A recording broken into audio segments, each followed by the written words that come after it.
Welcome back, folks. Last time, we finally cleared the last trial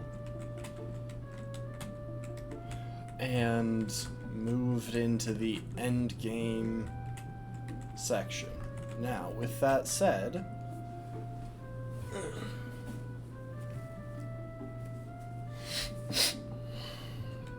sorry, bit of an itchy nose.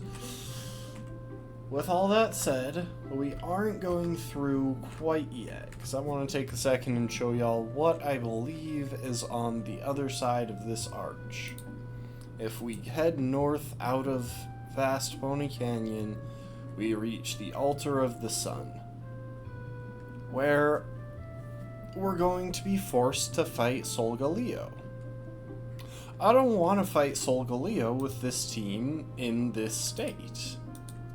Now, I think it's possible to flee from the fight, much like a similar exploit in Pokemon Ruby and Sapphire and Emerald.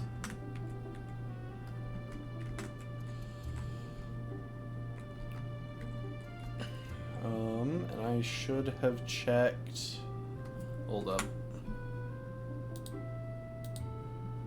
We're going to reload that because I can't actually remember how many of my Pokemon died in that totem fight. Okay, it was just Wrap Shorts.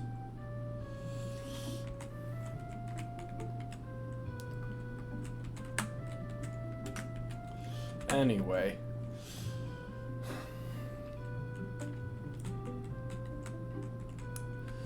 Yeah, we don't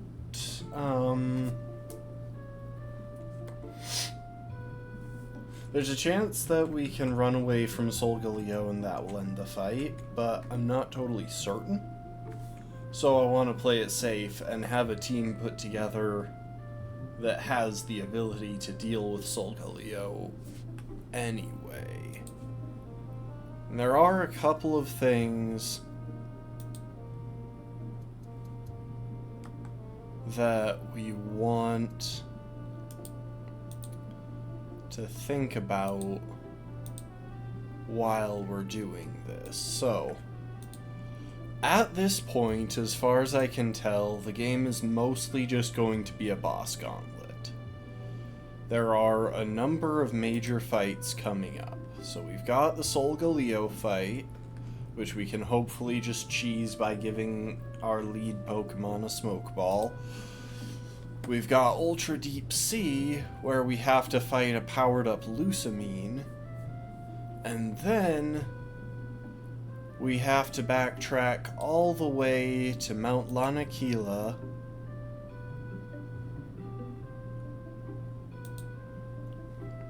where we will face off against Gladion for the final time. And then, at the top, we will face off against How for the final time. I believe. Yep. At the top of the mountain, we will face How for the final time. And then we've got the entirety of the Elite Four and the final battle of the run against Professor Kukui. So you can see, it's a pretty steady gauntlet of Pokemon, of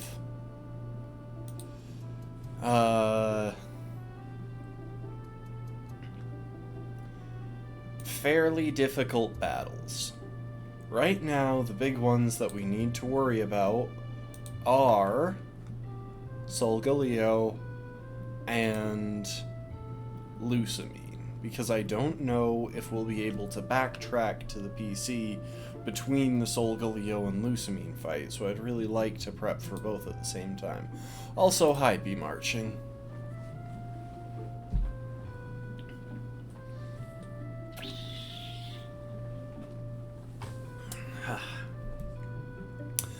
Now, that said, this should be pretty manageable. There's only really one Pokemon here that I'm not really certain how we want to approach. And that would be this Clefable. See, Clefable here is a bit of a perfect storm for our team. It has Magic Guard, which means any passive means of taking it out, such as Leech Seed, Toxic, etc., all off the table. It cannot be damaged except by direct attacks. Okay, well let's look at direct attacks.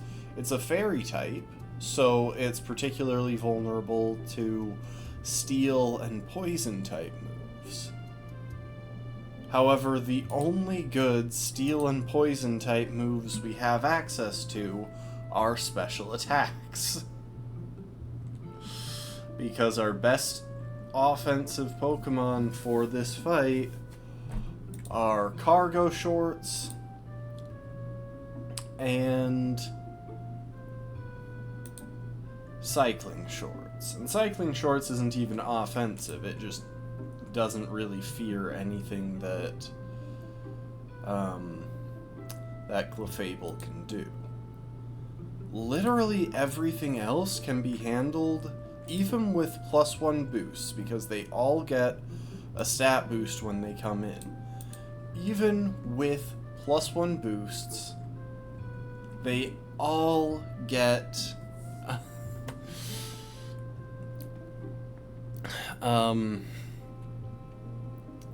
they should all be handleable with the same strategies that we used the first go around.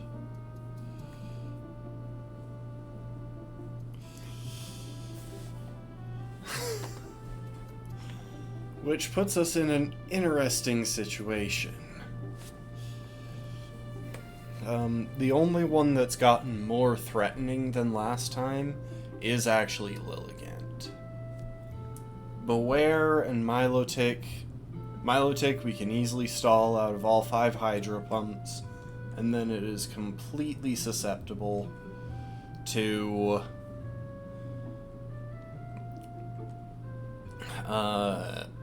any ghost type. And Beware, well, I suppose there are a couple other things that we need to take into account, because now it has Safeguard and Flail, whereas I think last time it had Taunt, I want to say? No. But it has Safeguard and Recover.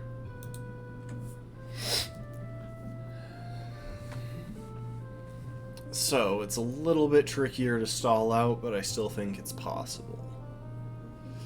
Miss Magius got more speed, but speed had nothing to do with how we dealt with it last time. I don't know why I'm not just looking at this page. It does have Pain Split now, making it a little bit harder to stall out. In fact, that's a big pattern here. A lot of her Pokemon have picked up recovery moves.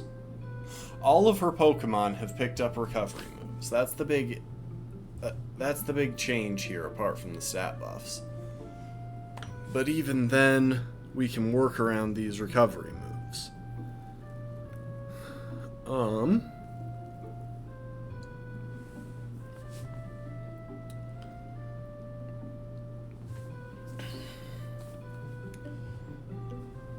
We will want to run a quick calc to make sure that Oricorio can still safely switch in on Lilligant's Petal Dance and one-shot it, but I really doubt that there will be an issue with that. It's just this Clefable that we don't really have a direct way to beat. Our best bet is probably to taunt it. Now, if we had a... Yeah, our best bet is probably to taunt it and then chip away at it using direct damage moves. But that's a little easier said than done. So that's going to take some thinking. Now, real quick... we are going to take care of something here. because Rap Shorts has sadly joined the Fallen.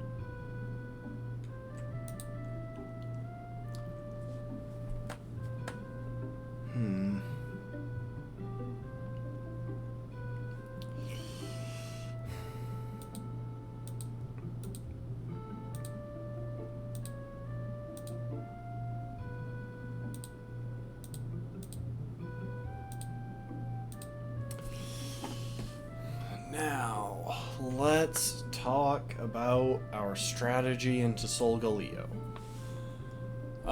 One tricky detail is that we're not totally certain what moveset it will be carrying. We know it's level 55, but I don't know if it'll be carrying its level 55, its level up moveset. If it is, then we're dealing with these 4 moves. But honestly, I'd be kind of surprised if it wasn't carrying Sunsteel Strike. With that said, I have what I think is a pretty good strategy for pulling this off. If we teach Cargo Shorts Will-O-Wisp, we should be able to pretty effectively nerf this thing, making its physical attacks do pretty close to nothing, and we can easily drop Sludge Bomb for that.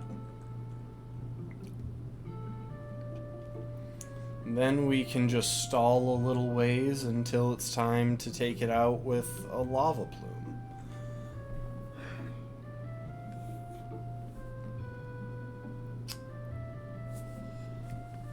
And I don't really see much potential issue with this as long as we're confident that we will take it out, otherwise we're at risk to a Metal Burst, which we definitely don't want.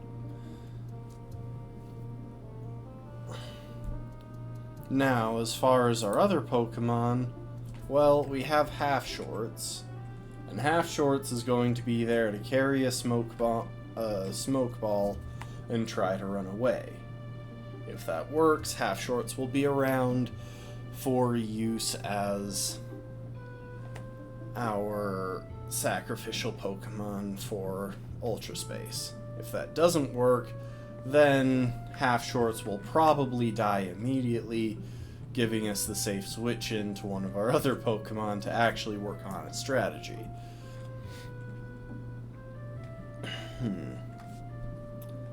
So now, if we're talking about Lusamine,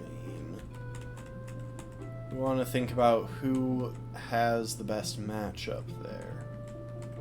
And as y'all will recall, Pleated is a pretty solid option into Lusamine, able to counter the last 2 Pokemon on her team, assuming we've stalled Milotic out of Hydro Pump. Now, interestingly, Milotic gets +1 attack, which I honestly would have thought would go to Beware. These 2 being switched would have made a lot more sense.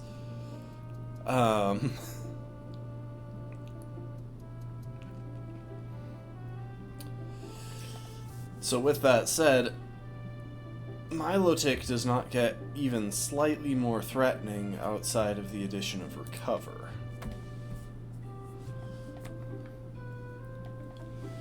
We can pretty easily work around that.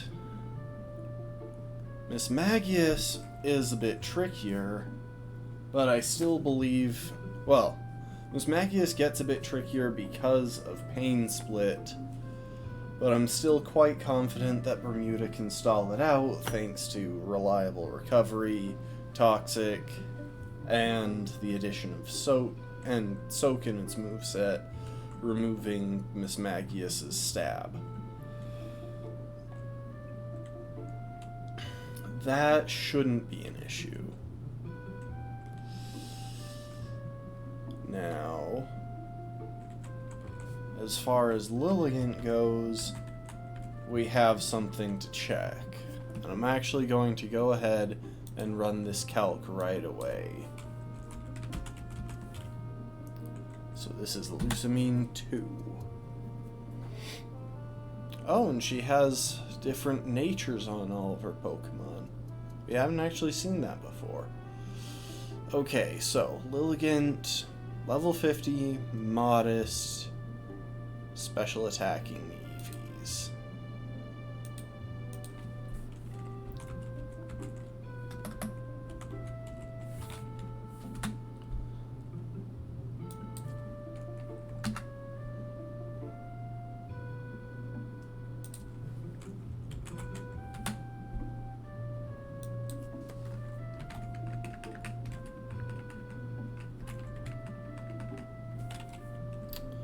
Is it 252 or is it like...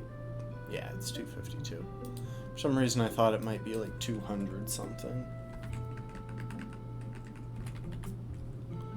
So let's double check that. Yes, special attack and speed. Okay, and then +1 special attack.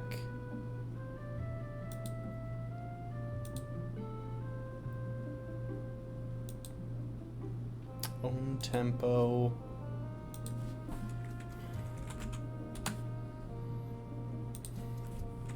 And pedal dance. And this matchup doesn't actually affect anything.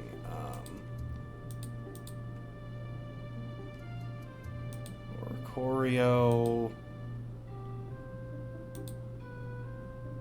Not Sensu. Not Pau.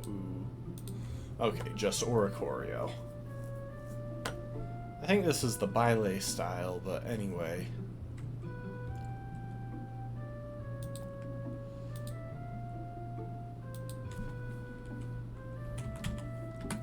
We'll be carrying a Lumberry, cranked up to level 50, and Revelation Dance. Okay, so only 2 things matter here. Actually, hold up. 3 things matter. So number 1, we can outspeed. Or number 1, we cannot be one-shot. That's what I meant. Even a critical hit from Pedal Dance will fail to get the KO. Number 2,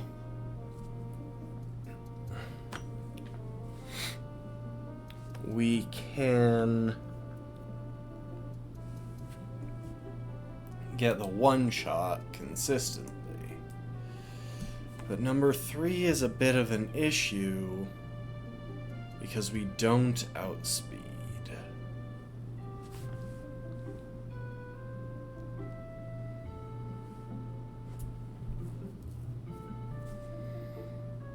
So how do we want to deal with this?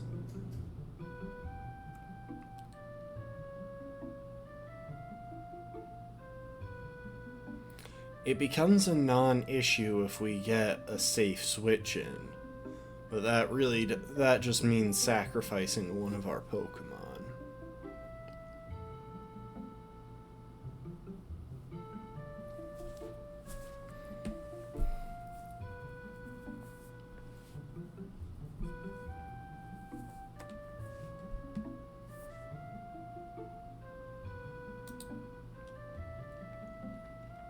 The trouble is, like, there's a high chance to 2-hit KO, so we definitely can't switch in and then on a hit and take a hit while attempting to hit back.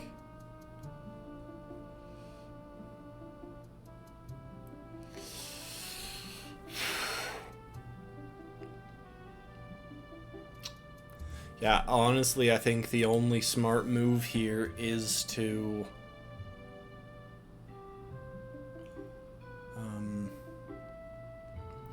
Wait, I've got another idea. How low can our special attack go and still guarantee the one-shot? Okay, that's too low. So there, at 124 special attack for its special attack stat, we guarantee the one-shot on this thing. Which means now, if we take all of those EVs...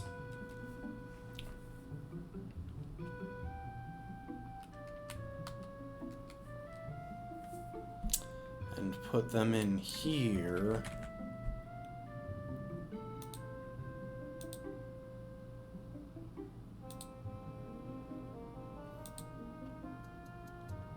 back-to-back crits would still kill, though.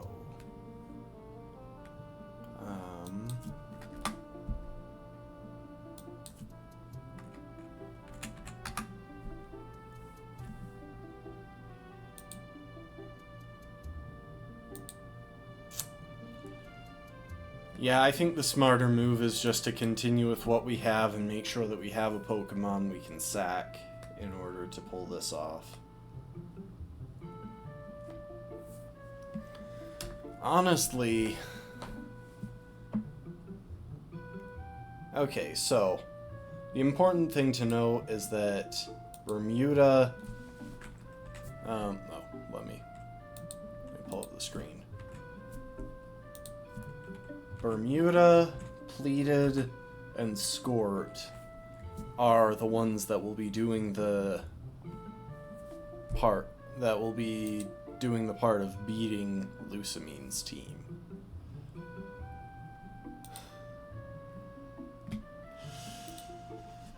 See, if I knew for a fact that we could run away from Solgaleo, this would be so much easier, because then I could be certain we would have a Pokemon to trade, or to sack.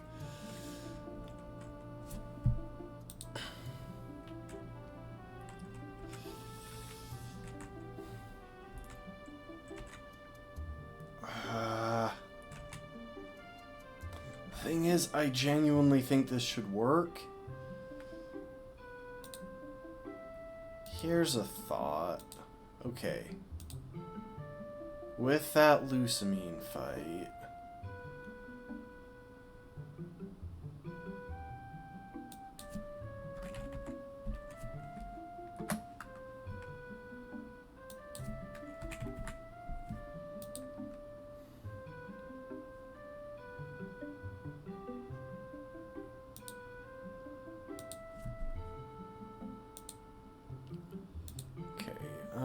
we have Klefki in, good.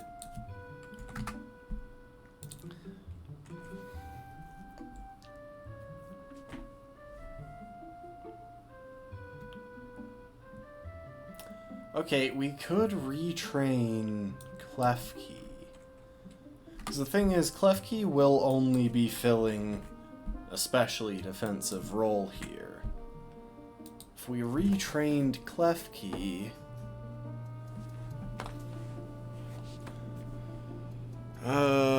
it's still not quite it.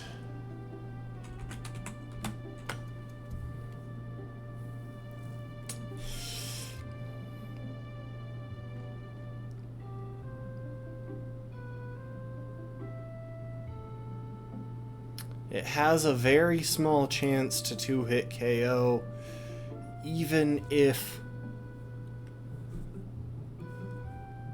we survive the... or even if it doesn't crit. So that's not a good scenario.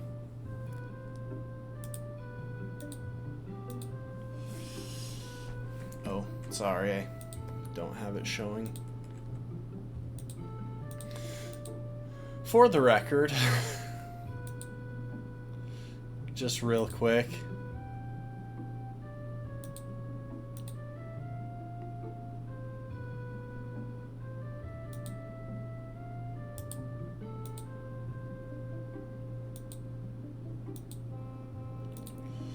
I want to show y'all.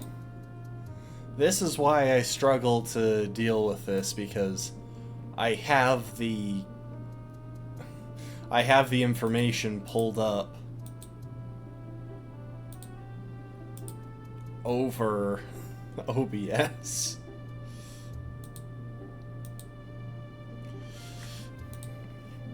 So I keep forgetting which one I have pulled open because regardless, I'm seeing the screen. I'm not necessarily seeing what's being broadcast.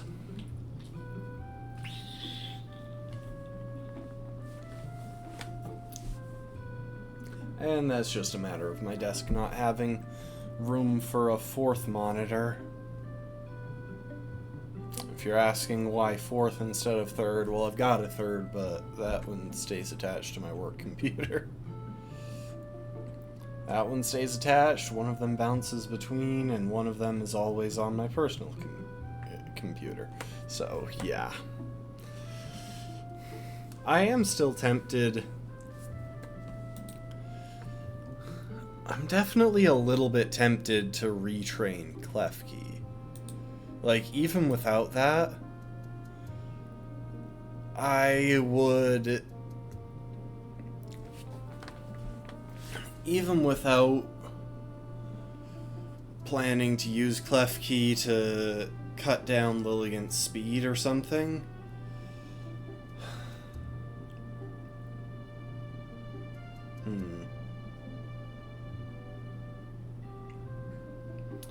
Yeah, even without using Klefki to cut down Lilligant's speed, Klefki is mostly being a special defender these days, but I'm still a little bit iffy. I kind of like the mixed bulk.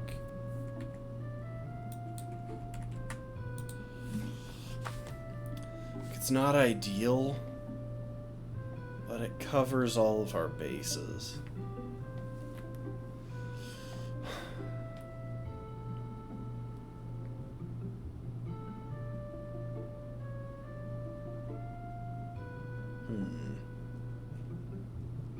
So let's talk through how this battle would go. And actually, there's one other thing I need to do before we do that, because we have to figure out how Clefable is going to go down before we can actually figure out what happens next. So...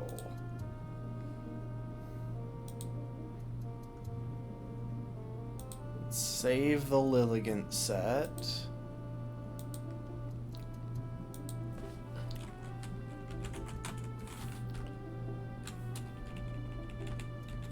Clefable, level 50.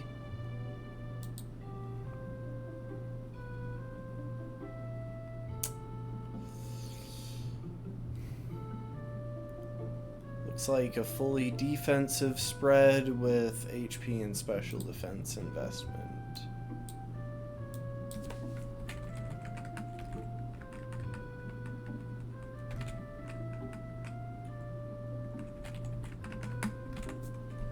And calm nature.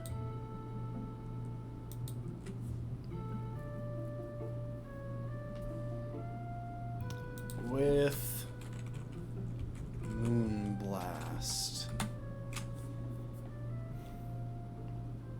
And a +1 special defense boost, I think. Yep.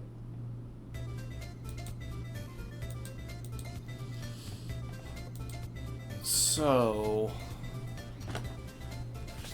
how's it already been half an hour of the stream?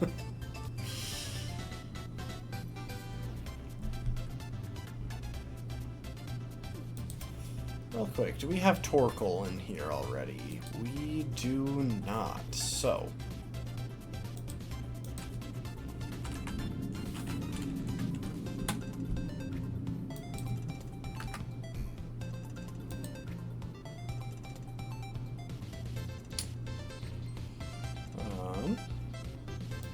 where are you?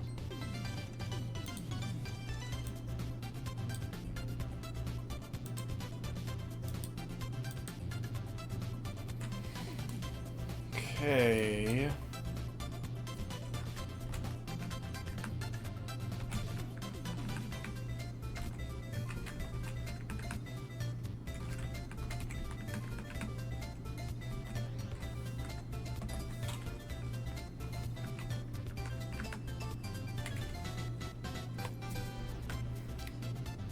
In nature, gentle.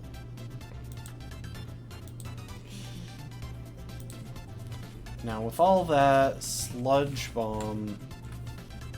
I don't think Torkoal can learn Sludge Wave. If it can, then... You know what? That's worth checking. Let's see.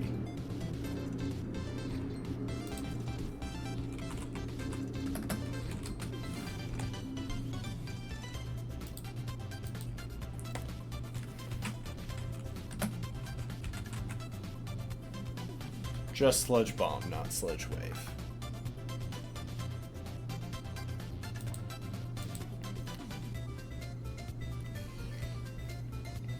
Yeah, see, look at how awful that damage is.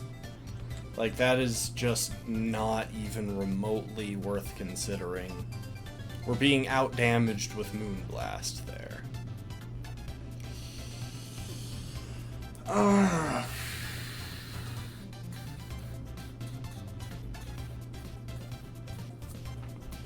Okay, alternative strategy.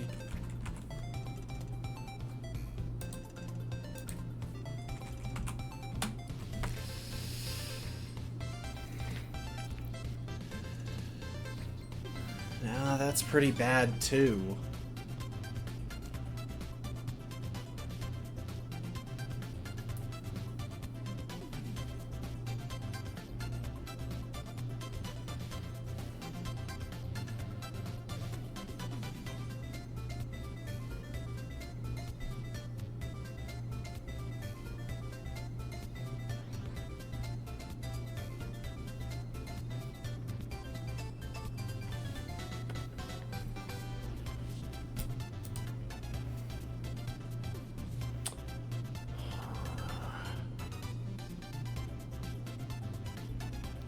Even if we had a boosting item like Poison Barb, it's still not going to do enough. So that doesn't really work. We have a couple other possibilities, but I'm just not a huge fan of any of them. And unfortunately, we don't have Gastro Acid on Bermuda. Because if we did, that would be pretty much a perfect counter into here. We Gastro Acid to get rid of its ability, and then suddenly it doesn't have anything to do to us.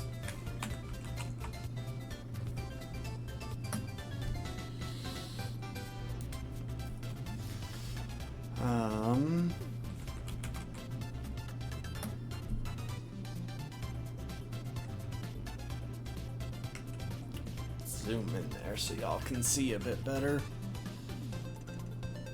Trying to see if there are any TMs that would give us a move that swaps something's ability or removes it. So there are a couple of moves that I know off the top of my head.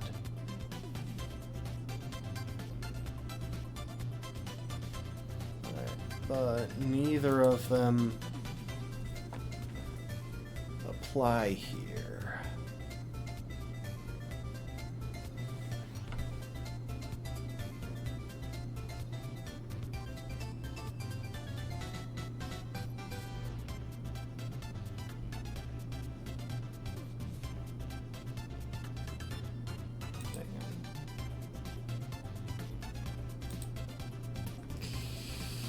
Okay, we're going to need to look at a couple of alternatives.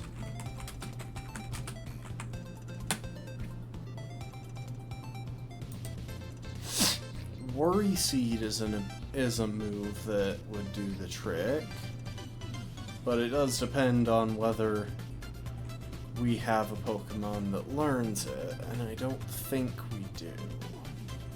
I was hoping that Execute would be able to.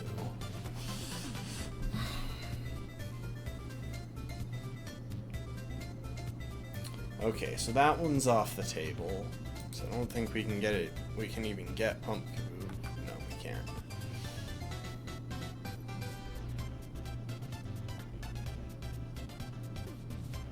It would be available by Move Tutor, but we don't have those in this game. Those are in the sequel.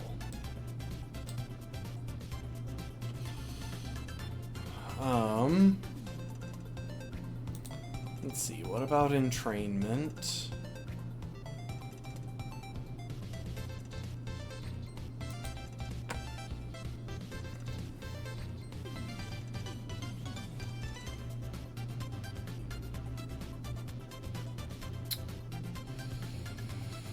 No.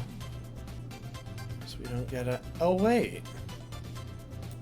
Pancham learns it. Hold up. How fast would Pancham have to be to outpace that thing? 72 speed. Oh, jeez. I can't find anything. Hold up. That's worth considering. Okay.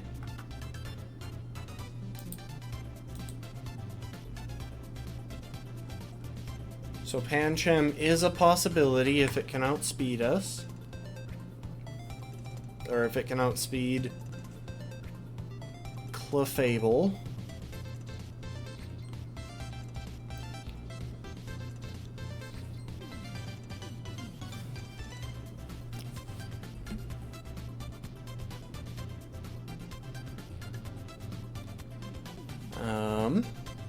Let's see, what other options are there? Simple Beam. The least preferable one. Okay, and it's just nothing we get can use it. Okay, so real quick, let's take a look at our... Wait, is Pancham one of the Fallen? It is. Okay, never mind. Well, there goes that plan. I was thinking it would be potentially possible to have Pancham outspeed the thing and hit it with entrainment to remove Magic Guard, at which point it becomes a lot easier to deal with. But that's a no.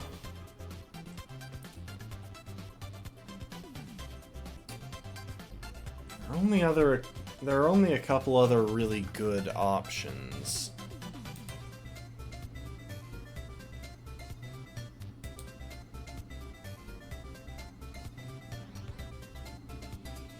So we do have the TM for Explosion, and we have a couple of Pokemon that can learn it.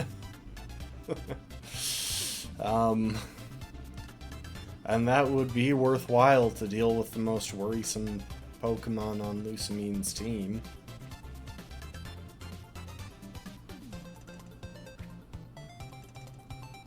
Okay, so Execute can learn it. Torkoal can, but we're not going that route. Torkoal is way too useful.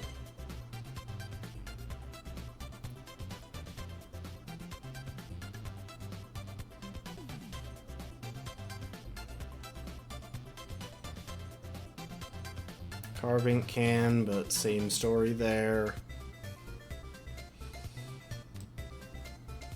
Okay, so our options are Geodude and Execute. Let's take a look at that little Geodude we caught ages ago. Okay, it has a plus speed nature, which is nice.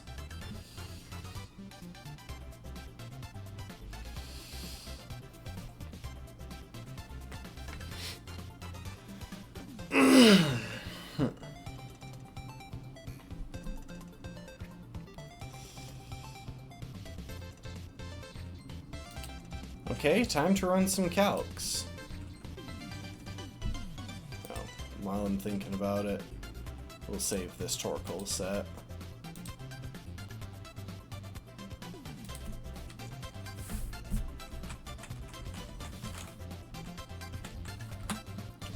Alolan Geodude, level 50, Timid Nature, 29 speed IV, max speed investment. We can outspeed. Okay, hold up.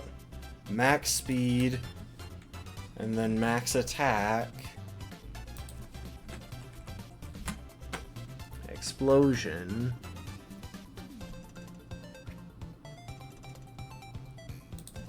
We've got a normal gem.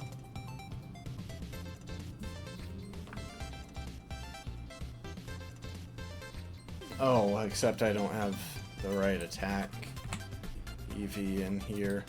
Like, we definitely go down to a single hit from Moonblast, but...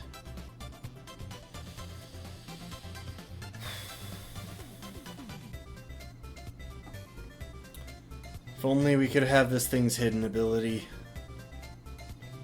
Or Sturdy to get off some chip damage ahead of time. Okay.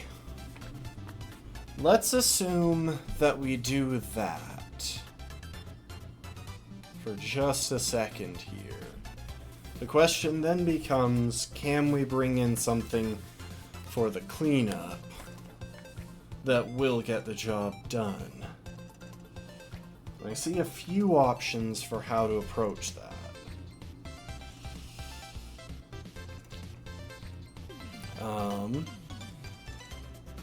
So let's assume that we've done as much damage as we're physically able to do with an exploding Geodude.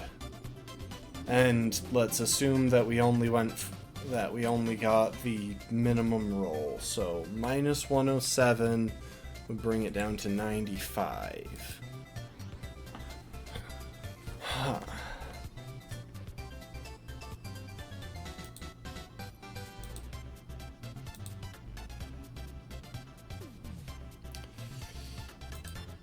Okay, at that point, there are a couple of Pokemon that we could bring in.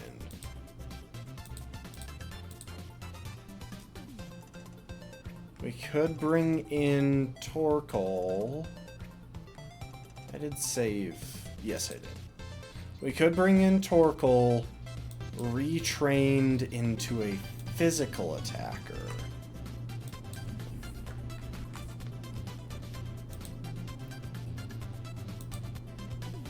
That's not enough for the KO, and it'll just heal after that.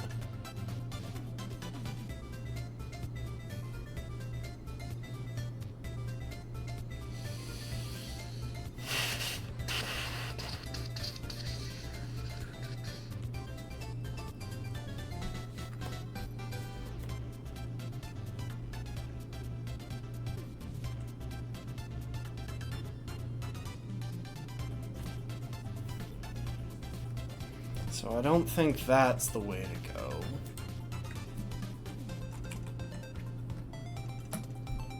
We have other options for this. Kamala.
Okay.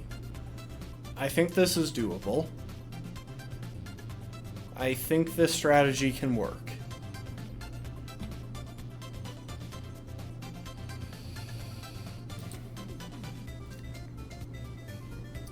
So in case it isn't obvious from what I'm doing here, Komala outspeeds Clefable and can clean up where Geodude left off with a Normalium Z boosted return.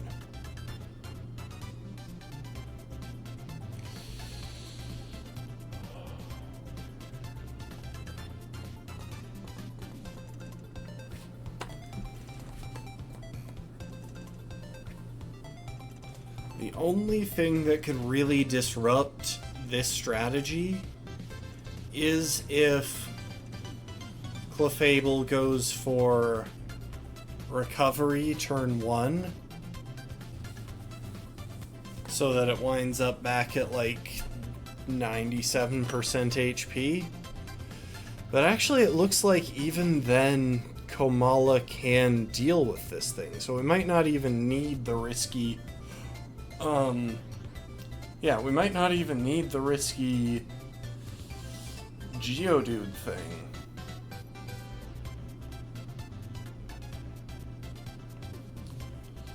We'll probably bring it along just to be on the safe side, but...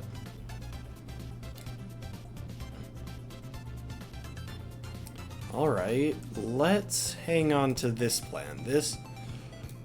I think at the moment our best plan is just bringing along Komala to hit return and then breakneck blitz. Or the other way around. I suppose it could get tricky if this thing decides to go for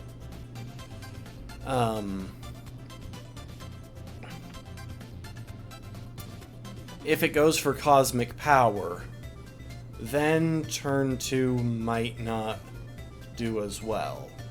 So let's see, without that, it's 48%. It's a minimum of 97 damage.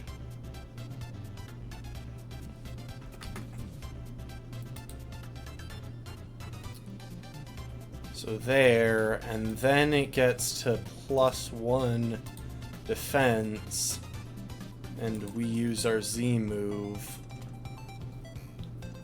It's close to guarantee. It's close to a guarantee, but not quite there.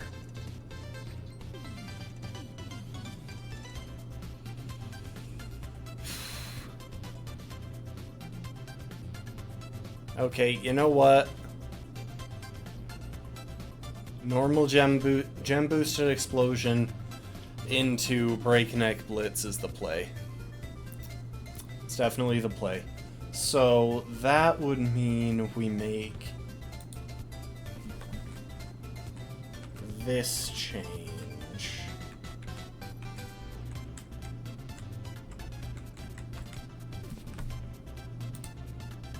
To the team, like to the roster of our team.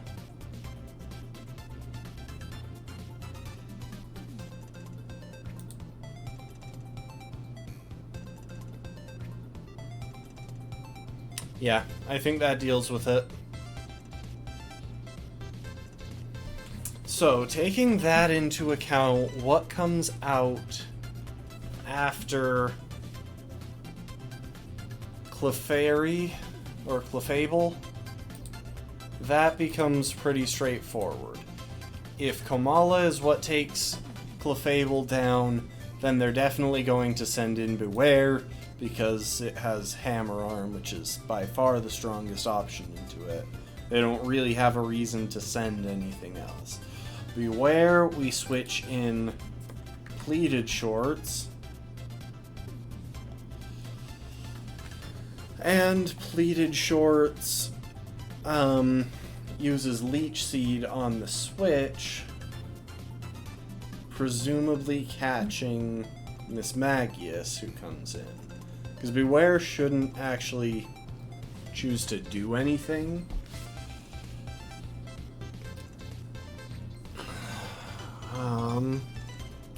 We are going to go ahead and drop Forest's Curse for Protect, because I am a tad concerned about Pain Split shenanigans, so we want to make sure we work around that.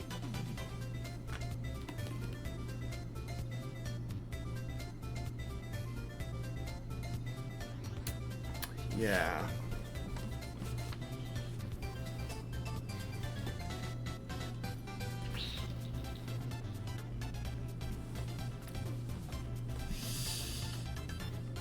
There is a small chance that Beware stays in to start firing off Pain Splits, since it can technically affect us, which means it might not decide to switch out, but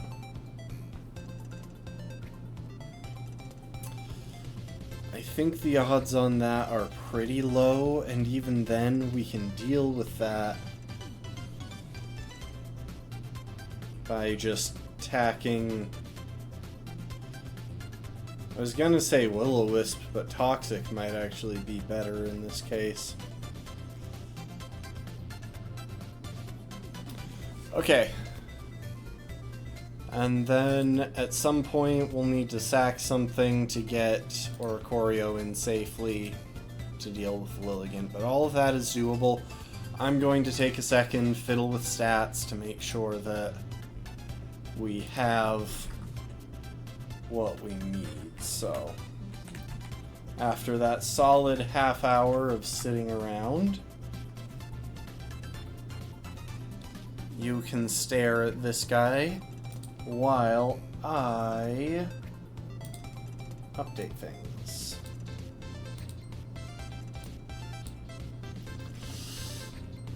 So, in the party,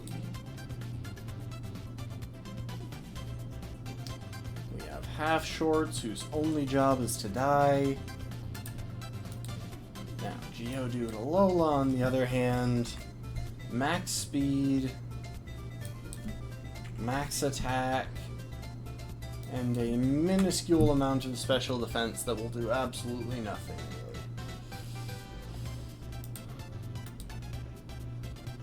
How is it going? I'm not totally sure how to...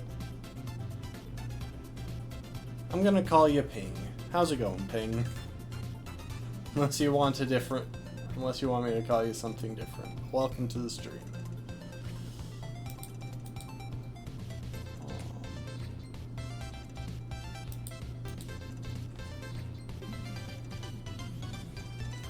Let's see, was I planning to restat Mewtwo as a special defensive Pokemon? I think that would be the right call here.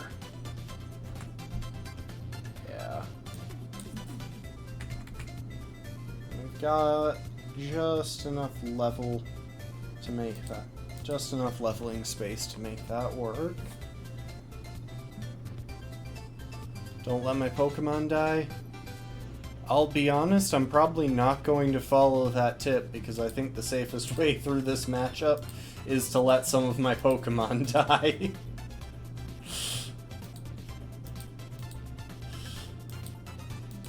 I think that is actually my best option by a good margin here.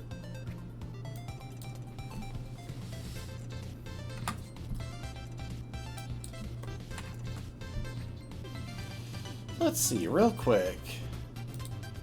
How fast is that Clefable? Base speed-wise.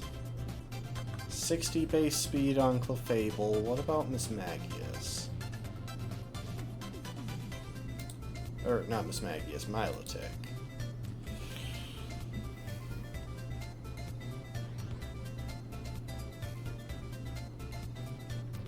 '81. Okay, yeah, there's no way that Pleated manages to outspeed there. We are prepping for the, well, first off, the Solgaleo fight, which I think we can run from, but I'm not sure. So I'm hedging my bets there. And then the Lusamine fight.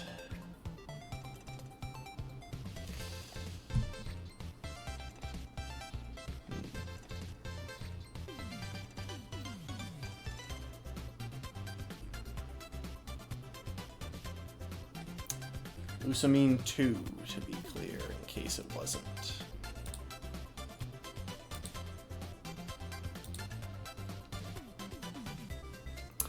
I do not have a Mimikyu.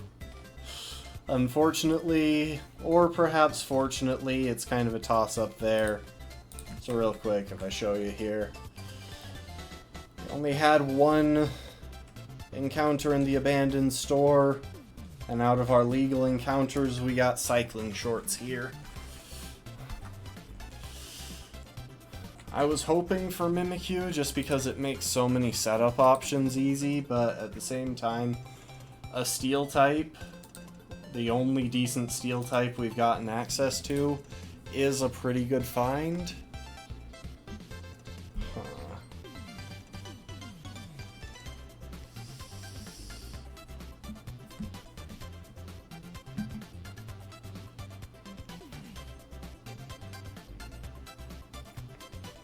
Oh.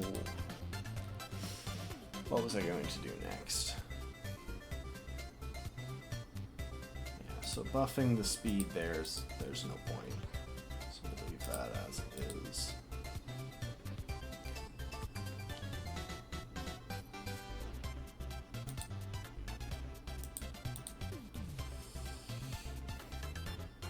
Real quick ping. I don't suppose you know if I get the chance to wait to enter Ultra Space after facing Solgaleo. Oh, thanks for the good luck. Later.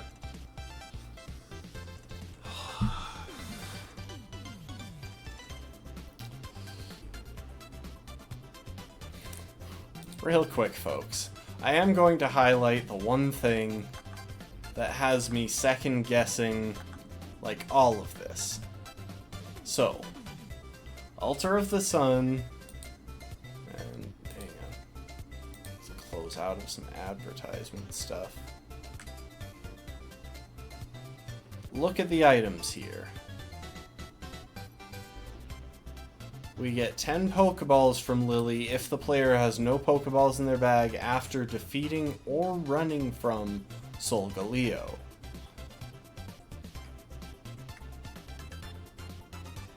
So that to me says that we can run from Solgaleo.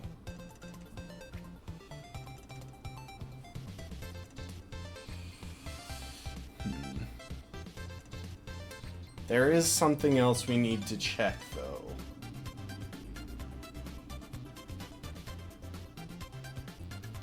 Our current strategy involves running from Solgaleo, but our current team setup isn't really prepared to deal with Solgaleo.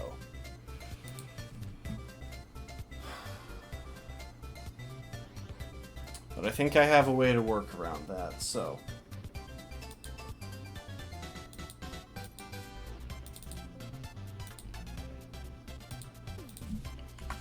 First things first, restart the emulator.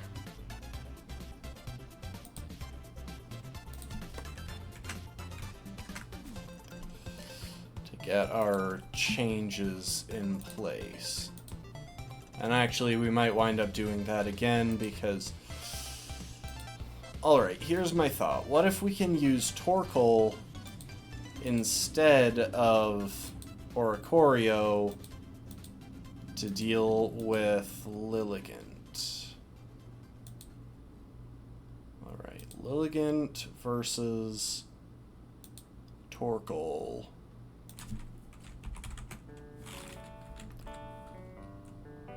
Well, actually, let's go with Lava Plume, which I think is what we have on there right now.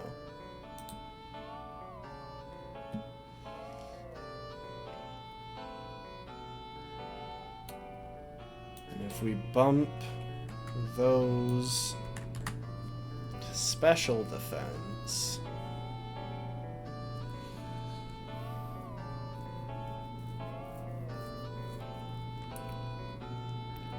do back-to-back crits do. That is a guaranteed 2-hit.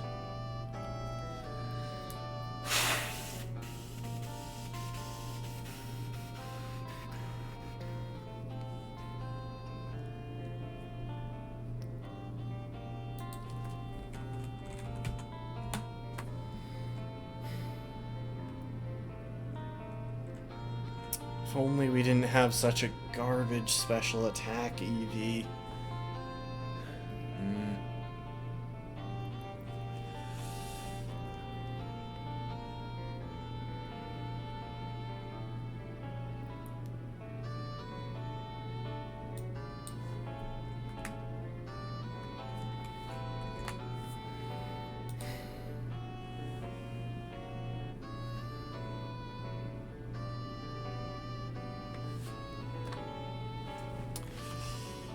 as much as I don't like the fact that it would take 2 hits to do it, which would mean risking a crit, this might... Oh, wait a sec. What's the deal with that Lilligant? What stat boost does it get?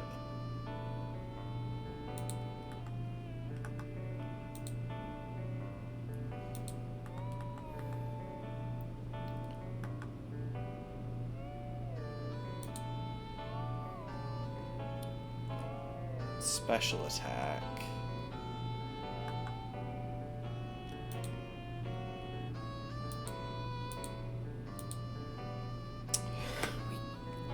We can't. Like...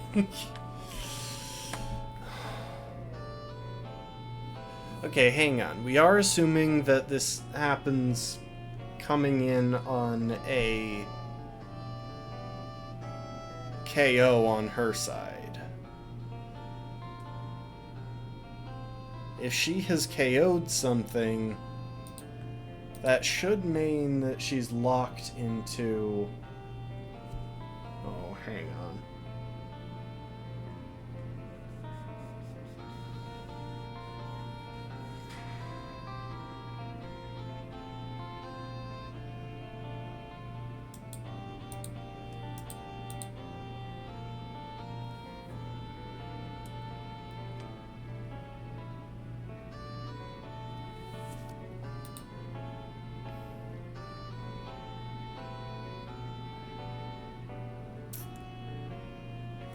I'm changing up the strategy for something a bit safer.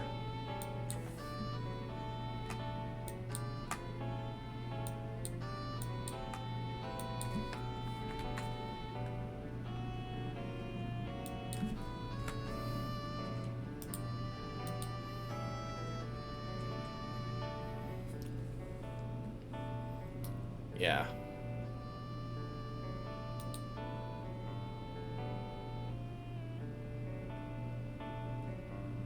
The trouble is I can't find any information that says whether we have to choose to enter the wormhole or whether we can go and switch out our team beforehand, or whether we're just forced in there with whatever team we show up with.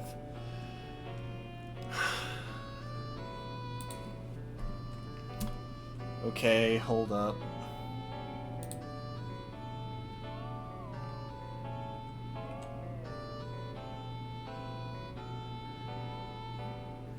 So if we use a Z move there, then that's a guaranteed kill.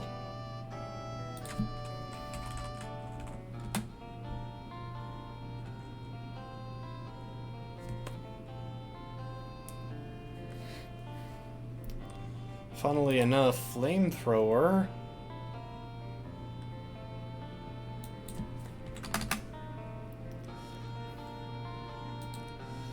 is a 93% chance to KO.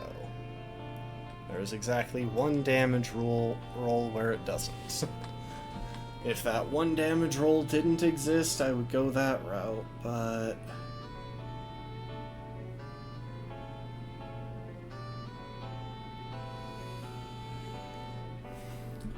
Okay, one more change. We are investing in specially defensive Torkoal.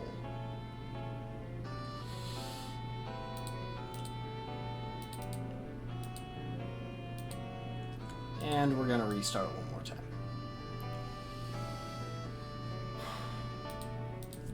Alright, I realized that I wasn't explaining that very well. But here's the plan that I have come up with. So, we're going to switch up our team one more time.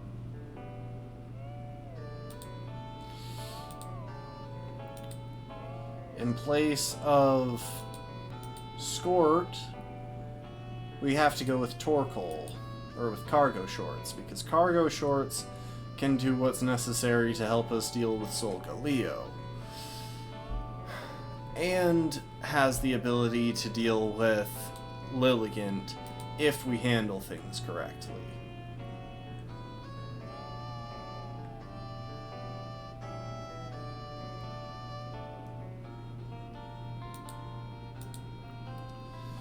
We are going to switch up the team order. So, these 6 are what's going with us into Ultra Space. Oh, this is so ridiculous and convoluted, but I think it's our best bet. Okay. Where's our smoke ball?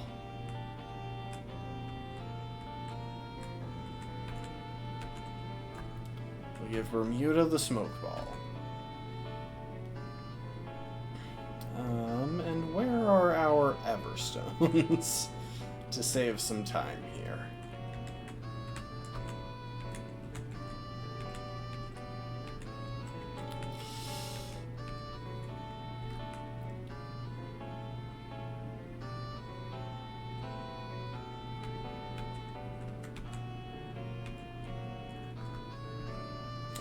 Okay, we've loaded up Everstones onto all of our unevolved Pokemon. And we're just gonna zip through some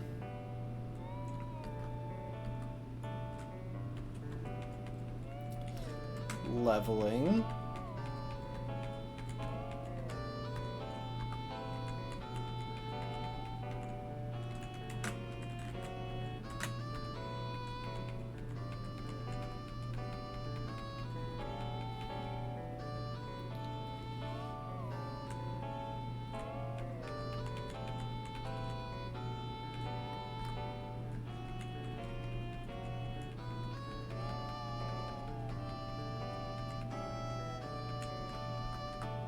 All these folks up to level 50.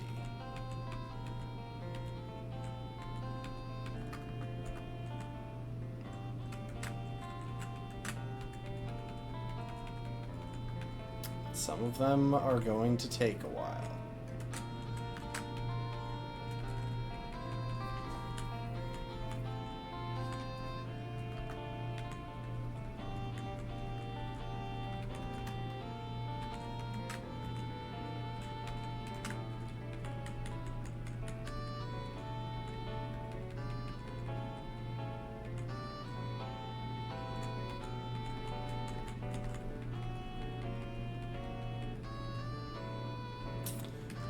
Oh, U-turn is a level up move. I honestly didn't realize, but we were going to be teaching it regardless. Because I knew Capri got a hold of U-turn.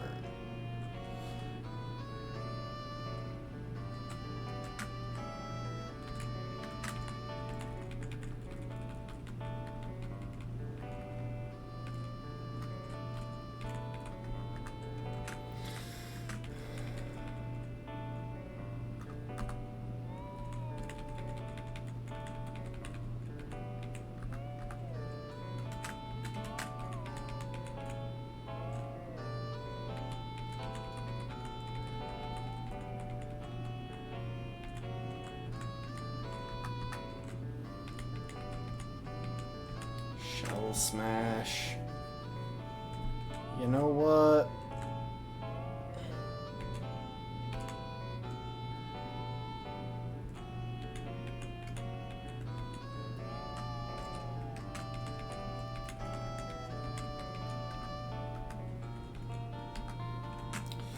Okay, we've got the whole team up to level. Now, let's walk through strategy. So, first thing, with Solgaleo, we have Bermuda holding a smoke ball. Bermuda can definitely take a hit or two from Solgaleo. And that means that we should be able to safely stay in and attempt to flee. Now, if that doesn't get us the desired results, then we have to change up our plan, ideally by using Soak to nerf Solgaleo's best offensive options, since it will no longer have any stat moves. At which point, we will be able to safely bring in Cargo Shorts and fire off a Will-O-Wisp to start chipping away at it. And as much as I hate to get rid of Iron Defense, it's the better option. Will-O-Wisp is the better option here. And I don't want to get rid of Shell Smash because we might well need that for the Elite Four.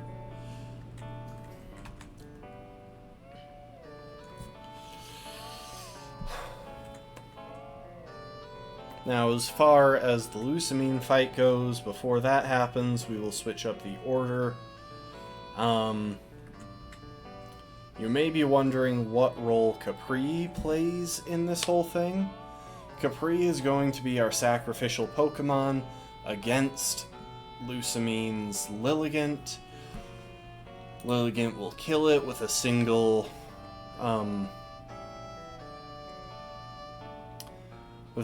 Petal Dance, allowing us to safely bring in Cargo Shorts while Lilligant is locked into Petal Dance. Capri, you get a new held item, you get a Lumberry.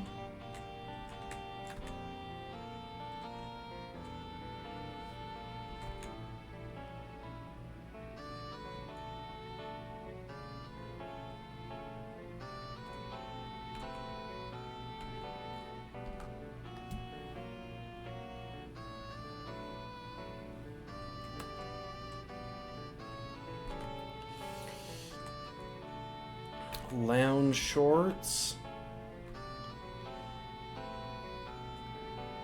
We'll leave you with leftovers for now. Denim Shorts. You get a very special item. In fact, we only get one in the game, so it's pretty crazy that I'm using it on what is easily one of our worst Pokemon.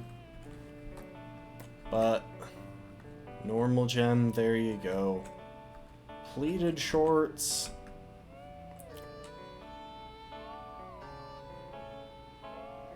You get a leftovers. Actually, you know what? On the very small chance that we have to use you to take a Hydro Pump, you are going to get the Eviolite.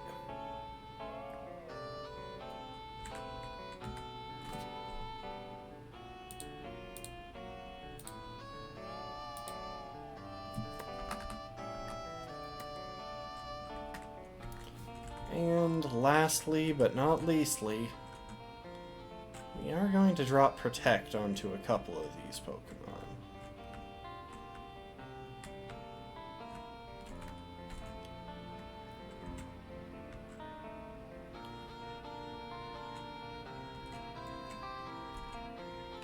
Specifically Pleated.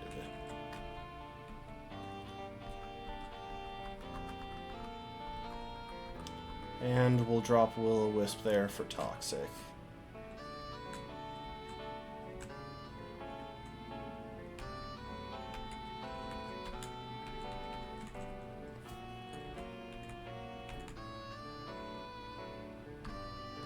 Actually, you know what? Can we... So none of them can learn Taunt. That's a bit of a pity.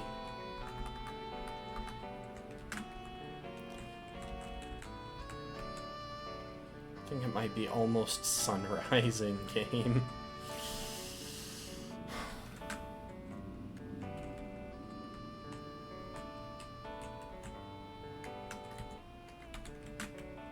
And one more thing. Let's just repel.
And luckily I cleared out all of the spinners, so I don't really have to worry about anything on the way through the canyon.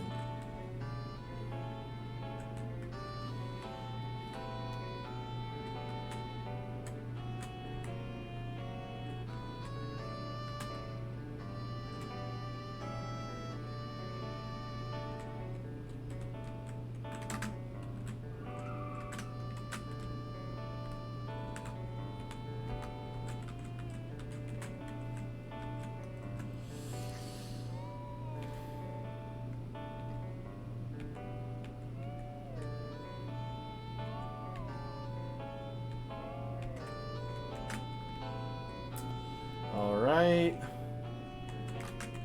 Oh my gosh, these stairs are so long that I genuinely want to use speed up. You can feel the power of the sun,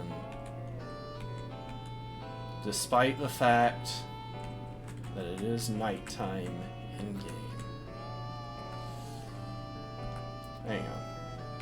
We're going to double check, make sure the team is all in place. Cargo shorts, you have leftovers, good.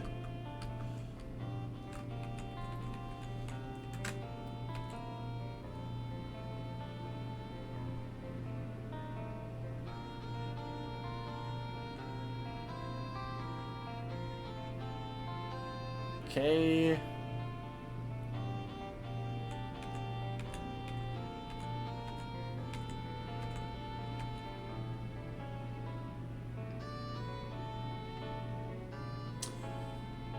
So we didn't have to fight it there?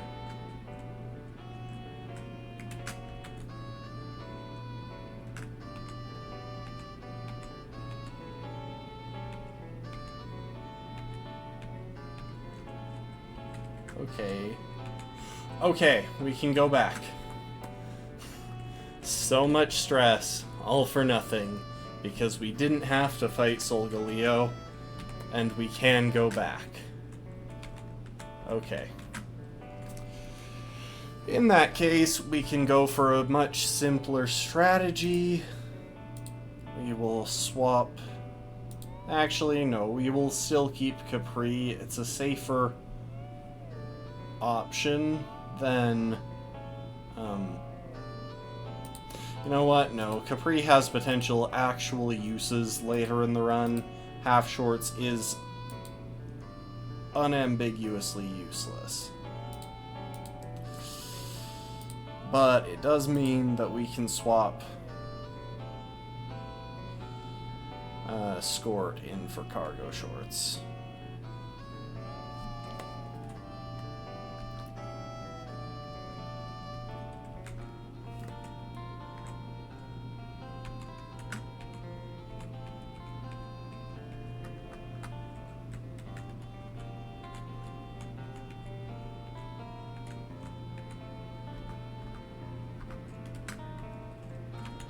Now, let's take a look at held items. Skort. You are going to be carrying an expert belt.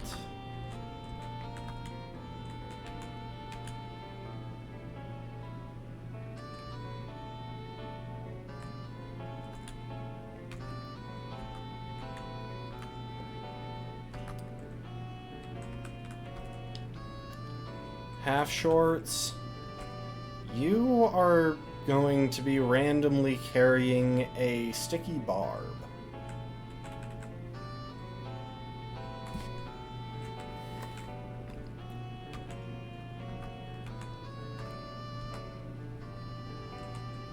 And Denim Shorts. Normalium Z.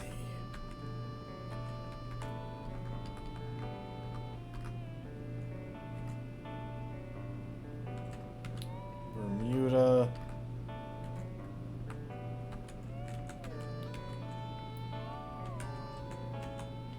You get leftovers.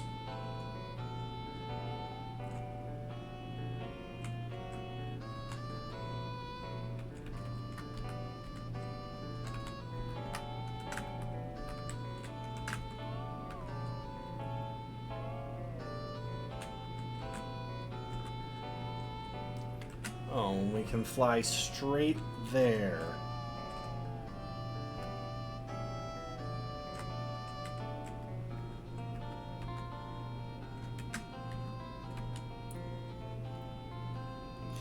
Maybe I have to fight Solgaleo when I get back? That's also a possibility. I'm going to have to figure that out after the fact, though.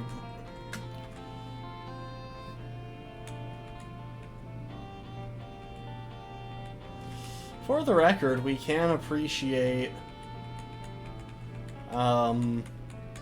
this is a very pretty area as far as Pokemon goes. Do I have the correct team order?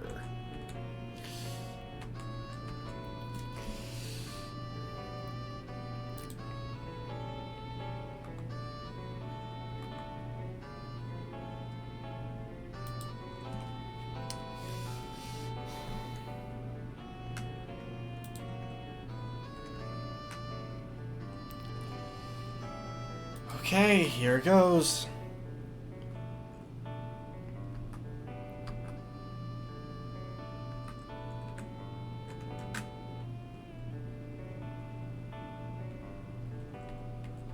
So yeah, there's a bunch of exposition here that we're just going to skip over.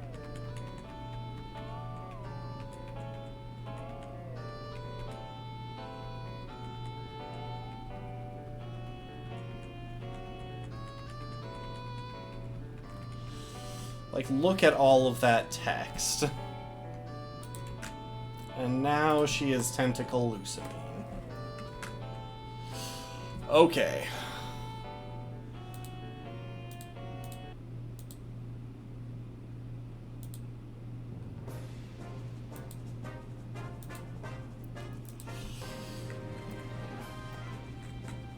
We should outspeed and get off a normal gem boosted explosion.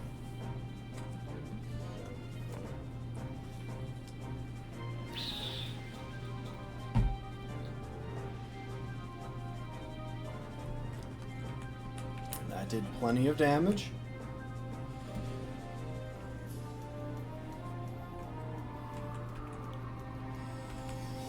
Okay, and it didn't set up at all, so we should be good to take it out with just a regular return rather than using our Z move. So we can save our Z move in case something goes wrong down the line. Luckily, Clefable is pretty slow, even though it's very bulky. Brought in Beware, and it should be going for Hammer Arm.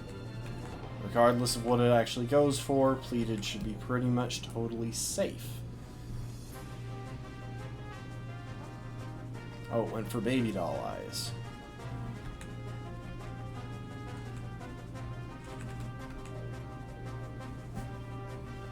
Okay, and it is going for Pain Split.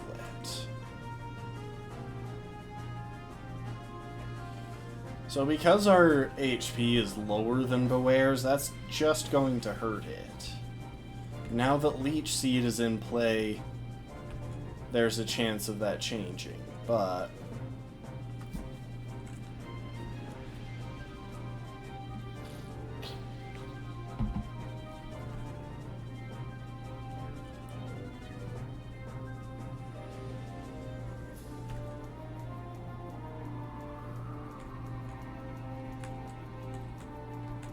we stall for a turn.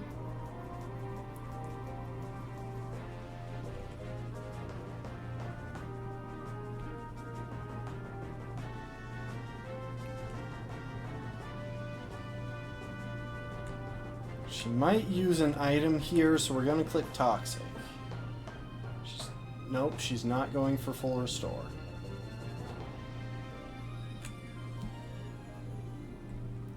Okay.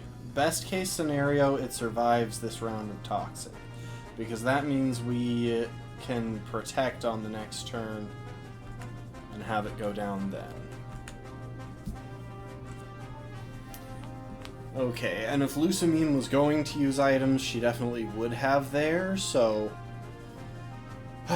there we go. Okay. 2 out of 5. And we got back to full health, so that's very good. This Magius is in and probably going for Shadow Ball.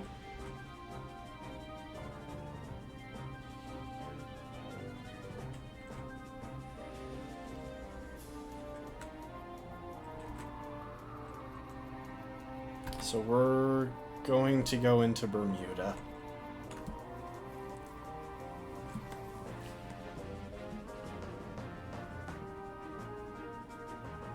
Dang it. I honestly thought that it might have more HP than us, but we're both relatively similarly frail.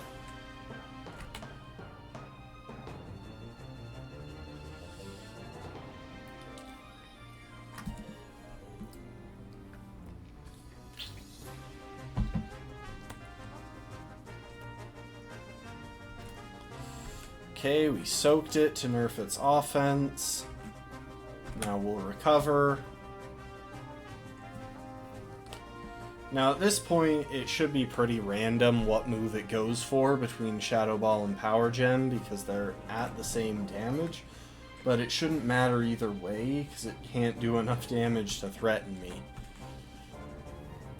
So we'll go ahead and Toxic it.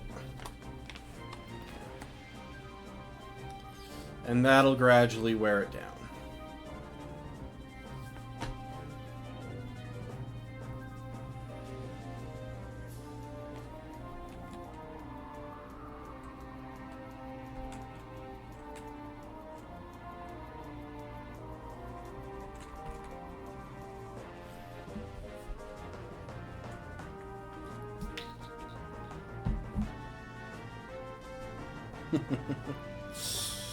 This might actually... yeah, that damaged me.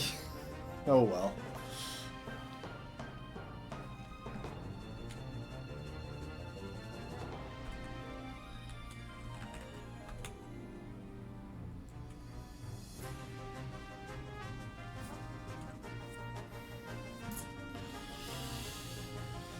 Now, one of the main limitations that we're going to have to deal with at this point is just the limited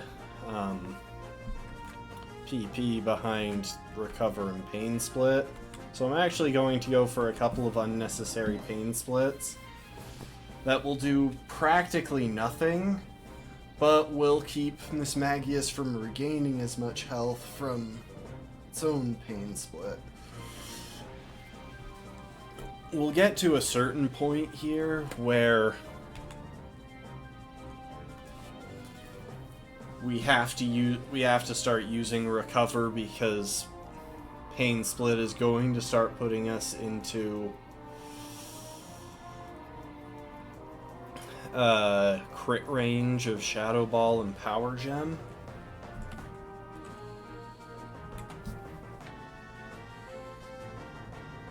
The only reason I'm going for Pain Split right now is because it has more PP and is generally less useful in this fight than Recover, so we want to preserve our Recover PP.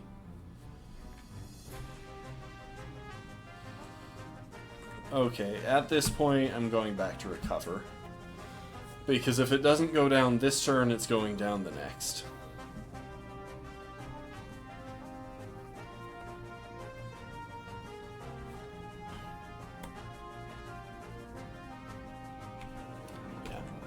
Next turn.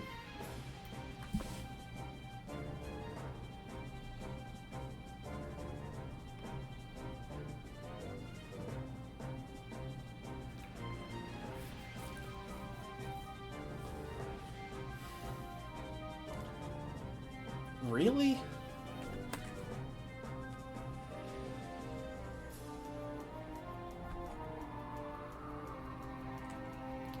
Does toxic damage have a cap in this generation?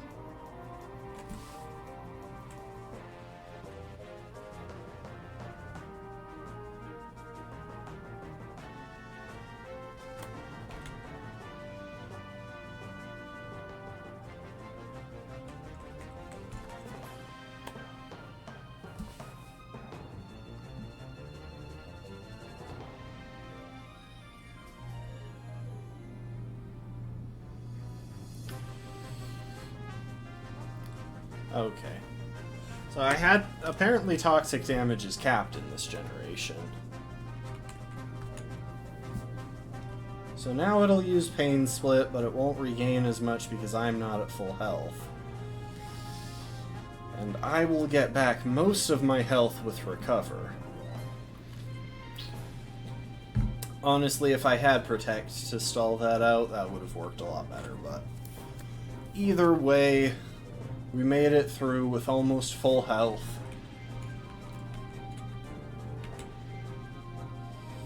Lilligant is in. I'm very... Oh wait, no, it's half shorts, not capri shorts. I'm not at all sorry, half shorts. I hate you so much.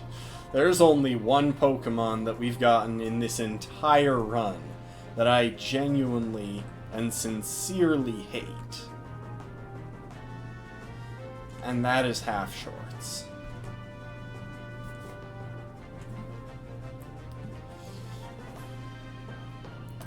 Half shorts serves no meaningful purpose and came at the expense of multiple Pokemon that would have been better options.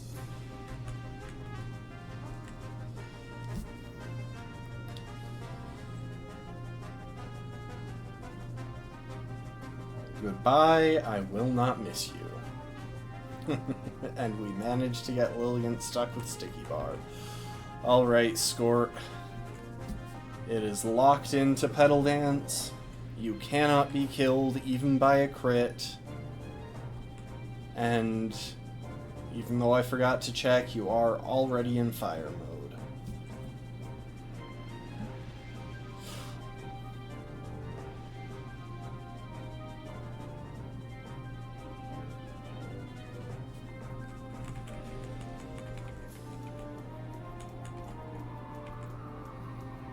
Is this her last Pokemon?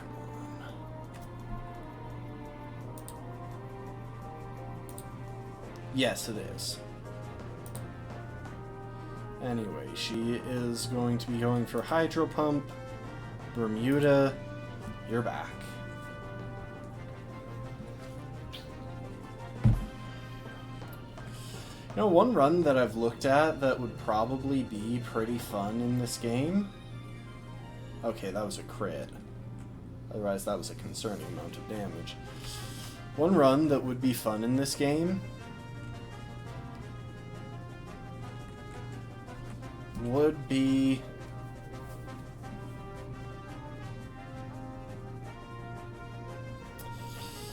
a run using only the Island Scan Pokemon, because there are a lot of interesting Island Scan Pokemon. Okay, we'll try and Toxic. Nope, I went for Safeguard. Usamine is cheating. Somehow knew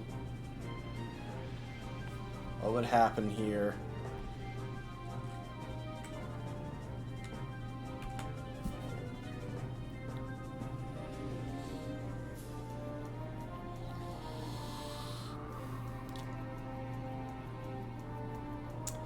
It's 3 Hydro Pumps down. It hit one, it missed one, it hit one.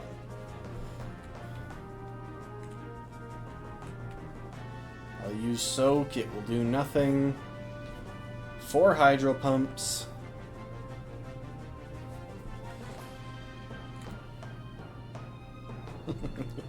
It did the full animation, but then failed.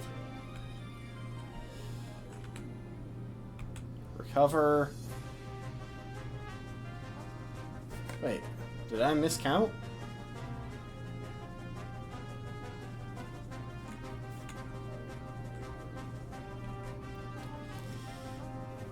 Nope, I didn't miscount. That was Hydro Pump number 5. We are going to try one more time to use Toxic. Didn't work. Doesn't really matter.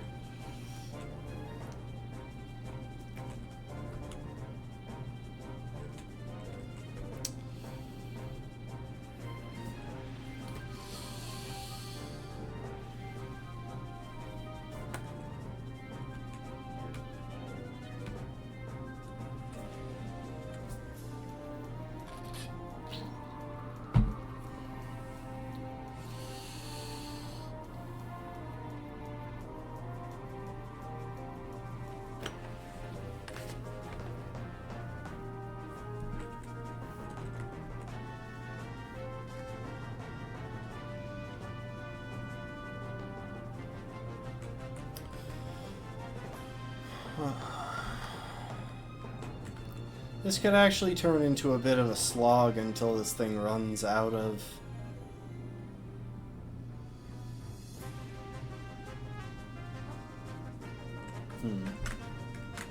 Hold up, I want to double check something.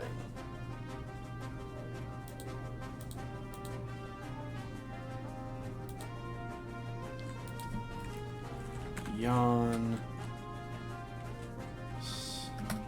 Bulbapedia.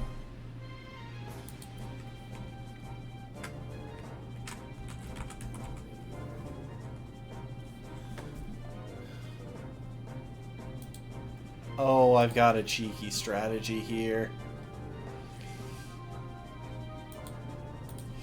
Okay.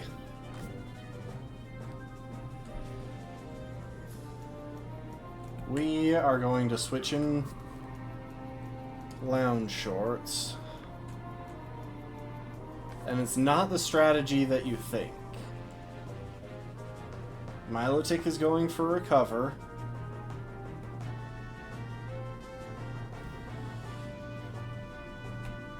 We are going to break out our Z move and use Z Yawn.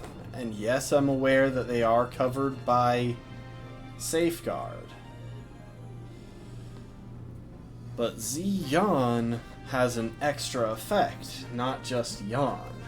It boosted our speed, which means that now we should be faster than this thing.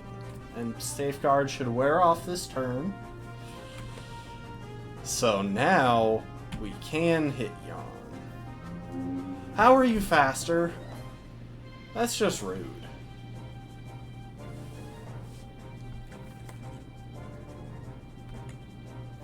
I got +1 speed and you're still faster? That is...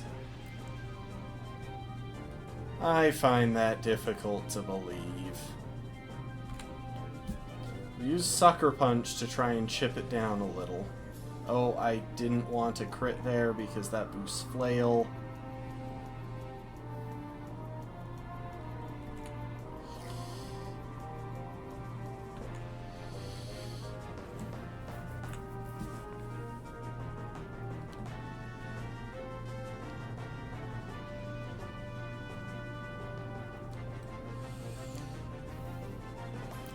So yeah, there were some holes in my plan, but...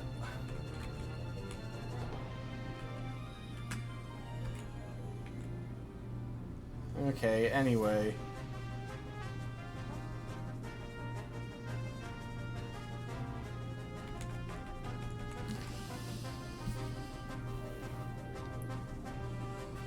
This is just...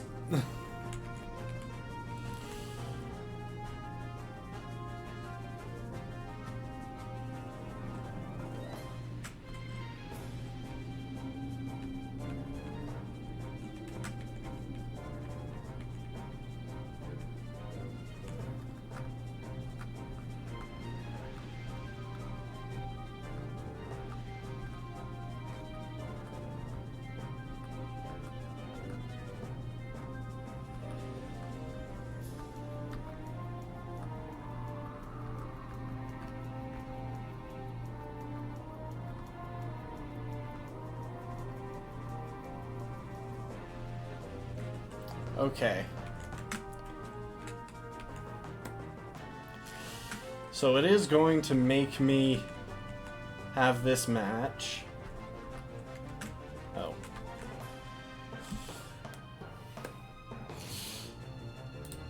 And we are going to say goodbye to the Fallen.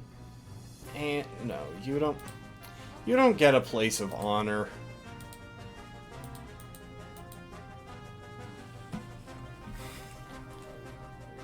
No, I should be nicer to half shorts. Did it contribute anything meaningful to the run that some other Pokemon couldn't have done? No, but at least I was free to hate it.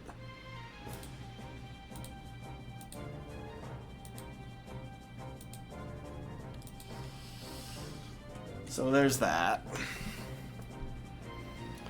Okay, as far as Solgaleo goes...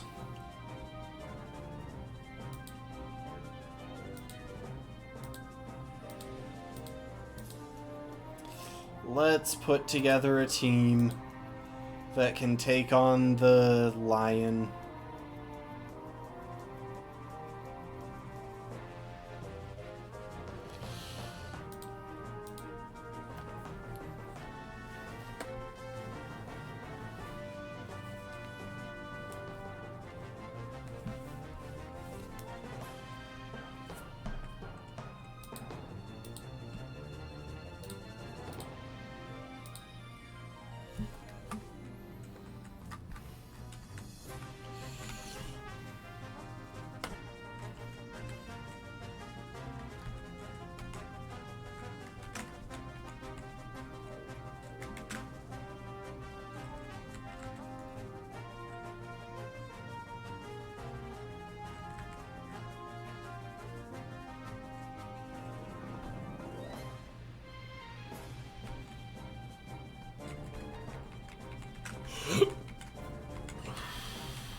Alright, we've got a team put together.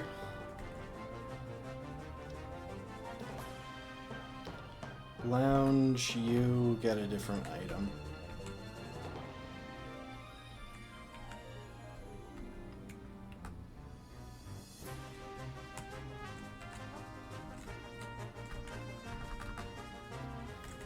As do you, cargo shorts.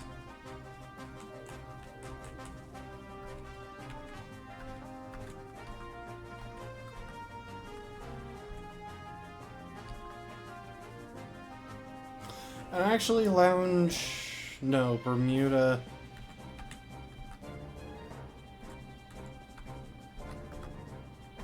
I keep...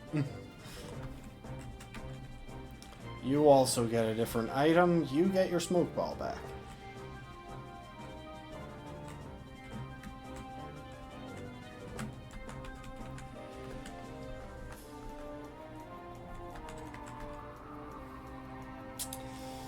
And I think y'all can figure out what my strategy is here.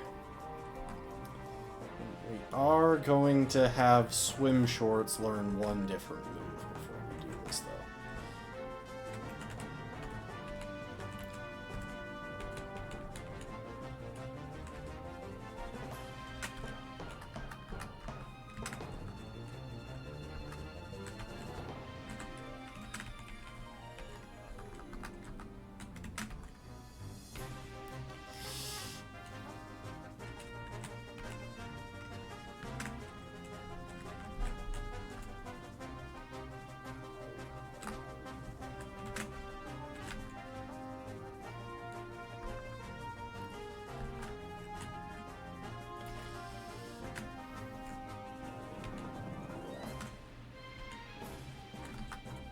Okay, run.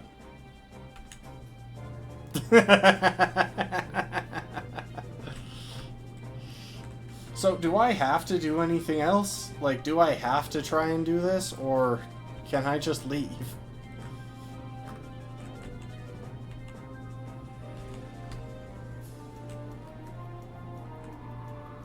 I don't think she realizes that there are two options here.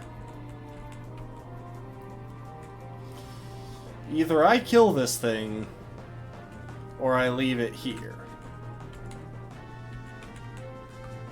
I'm not catching it, unless the game absolutely forces me to.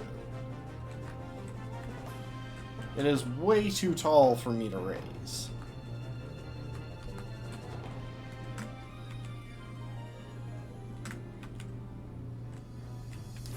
Start with soak.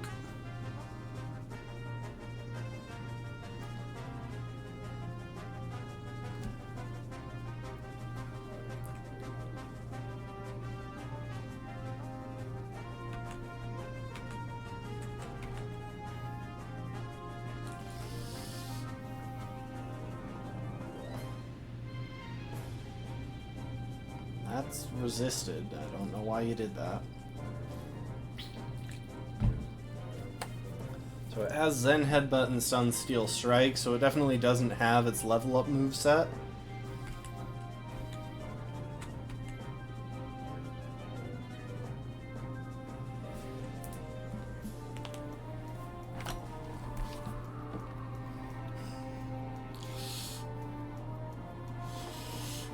I'd like to imagine what Lily is seeing here, because I am just slowly killing her Pokemon. Look, I'm sorry, but you don't get to pawn off your Pokemon on me.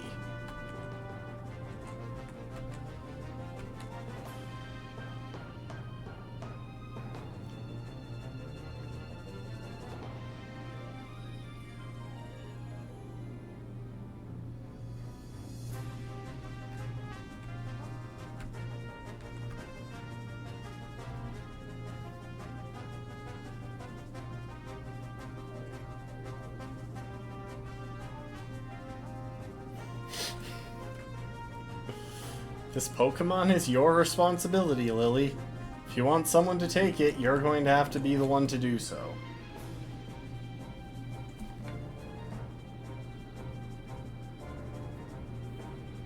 Oh, you've got to be kidding me. That's... Oh, wait, it's a water type now. I'm dumb. Okay, back to Bermuda.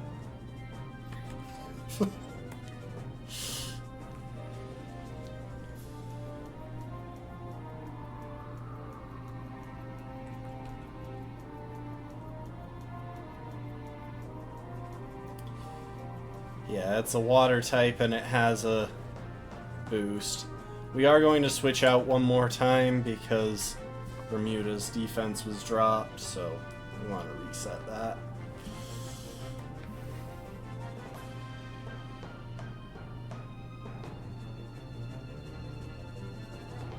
Many little guy greater than one big guy. That is what we set out to prove here.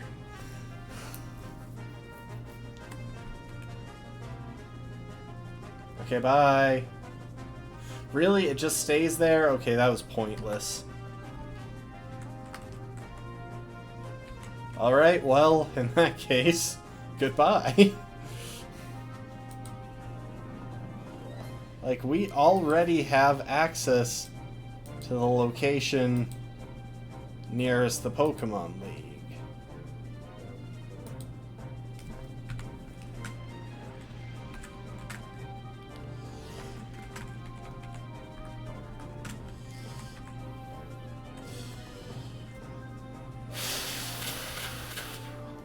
Okay, time to talk about a new set of issues.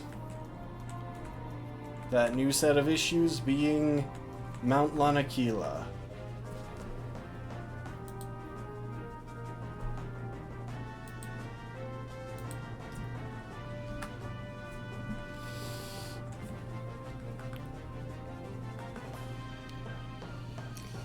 I'm worried that it is going to force me to do this. But until it actually does, we're going to take a second and plan for other stuff.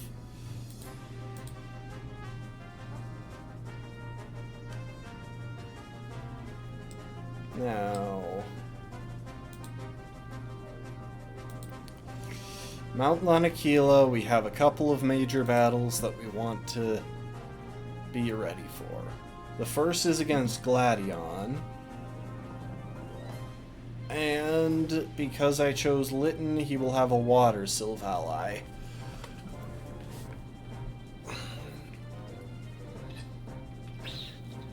That said, while water types are a little bit tricky for me, the fact that I have a very bulky water type myself that is built for stall means I don't have too much to worry about with them. I'm actually a tad more worried about that Lucario.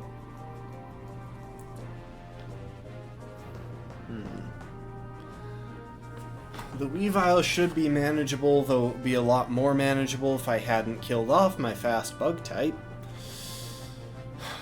Yeah, no, that one still hurts. But I have a fast fairy type that should be able to handle it. Crobat should be doable. I just need to go in there with something physically bulky and reasonably safe against its attacks. I think the natural choice there is hiking.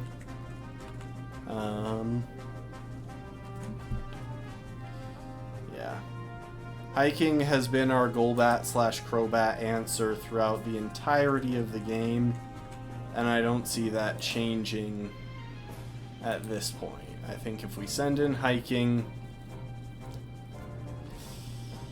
and start chipping away with Rock Tomb and staying healthy thanks to Protect and leftovers, we shouldn't have too much trouble. We might want to lead with something that can get a safeguard set up, but I don't even know if that's strictly necessary. I suppose, actually, we have a slightly better matchup into Crobat now. I think cycling might actually do a bit better between Thunder Wave, immunity to being poisoned, and Foul Play. Either one should work, and either one will bring in Lucario or Silvally second.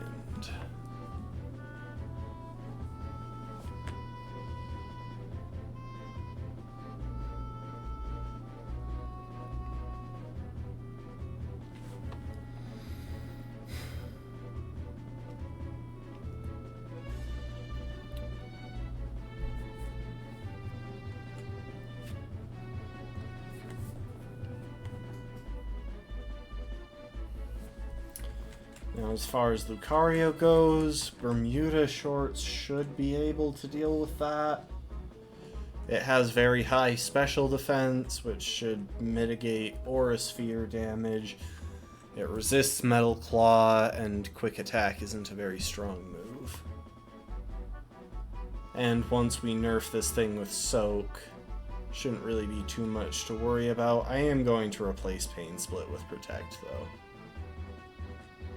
I just think it's going to be a better option for the most part.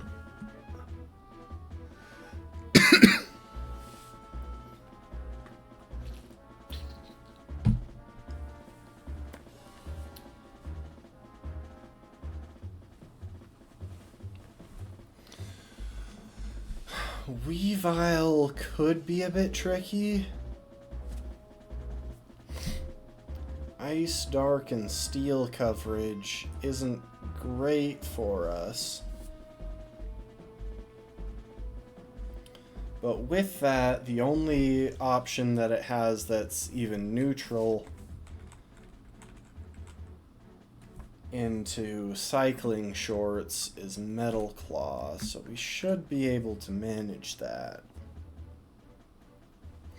Oh, and duh, we have Cargo Shorts. Never mind. Weavile should be pretty much free.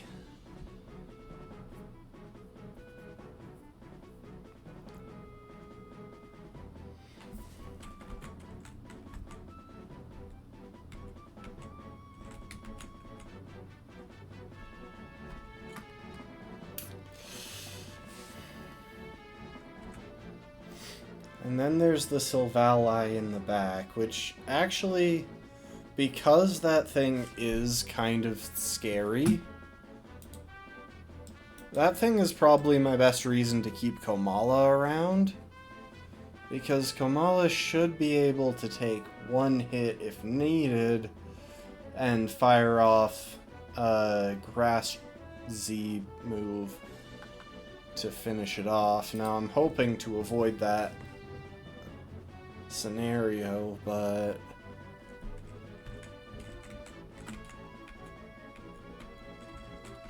we'll give it the gem just to be safe.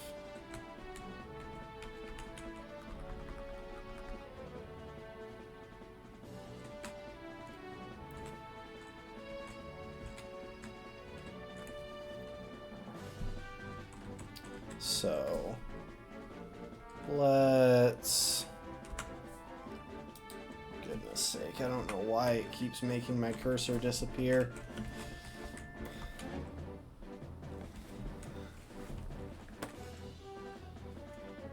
Alright. You can deal with Crobat. You should be able to deal with Lucario. You can deal with Weavile. You should be able to deal with Silvally. And you are there for backup. You will go ahead and swap out for something that can easily be sacrificed. You know what? We'll actually get two somethings that can easily be sacrificed if we need to.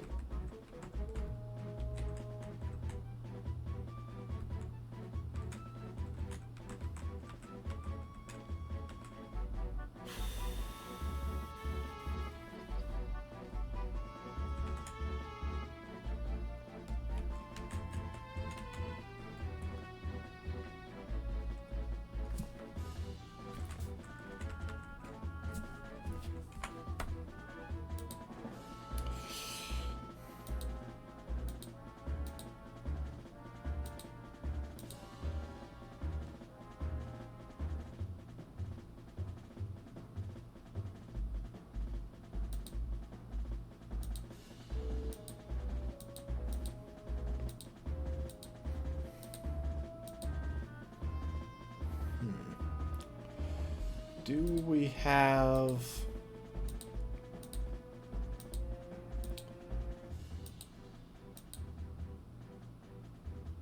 Looks like we don't have another Everstone floating around.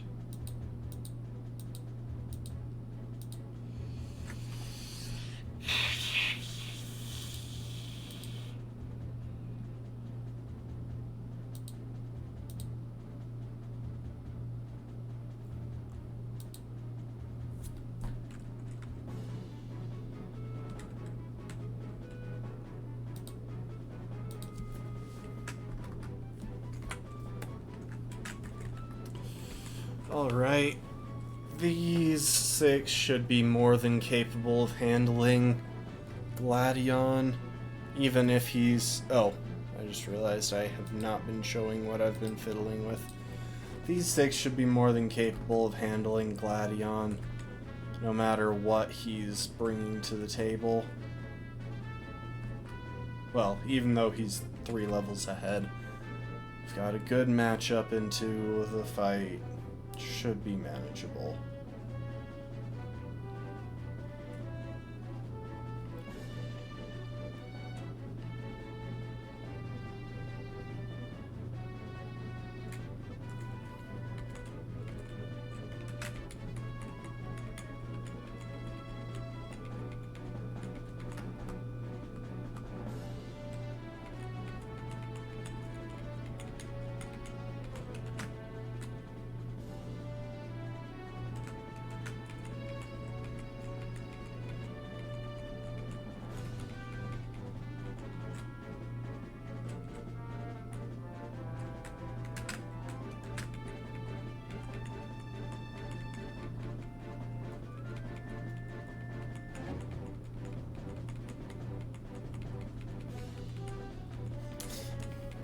I think we've passed the end of when Boy Shorts keeps learning moves.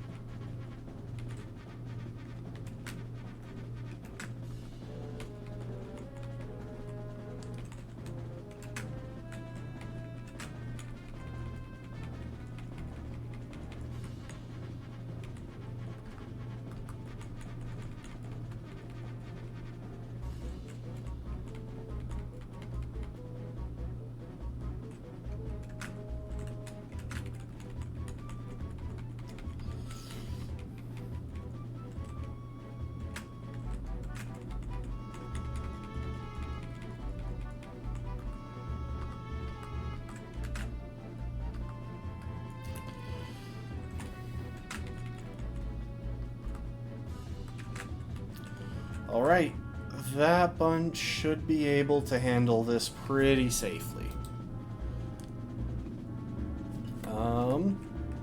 Only thing I need to do is fiddle with movesets for a moment. And I guess put a leftovers on a couple of people. Alright, who needs protect?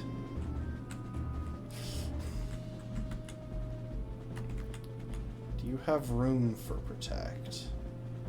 You don't really have room for protect. You, on the other hand, already decided to replace Pain Split.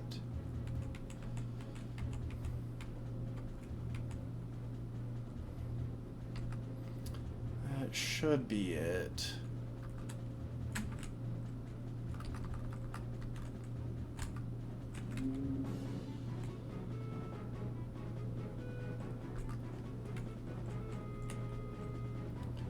You get a leftovers.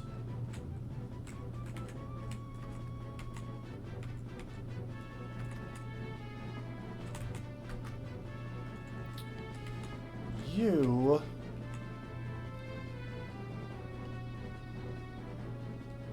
I'm gonna say that you get a citrus berry.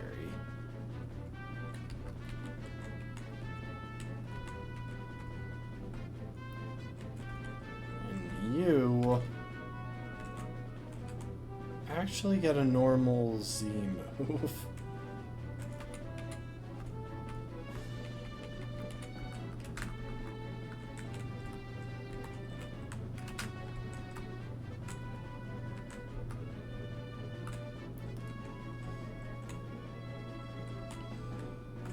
Really? Okay, it is forcing me to catch Solgaleo, so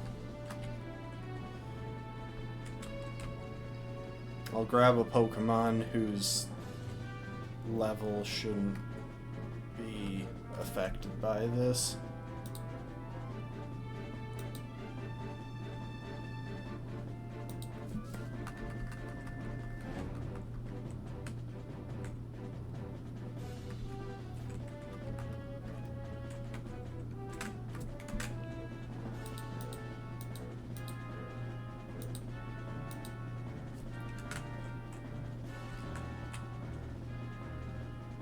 And I'm just gonna huck a Master Ball.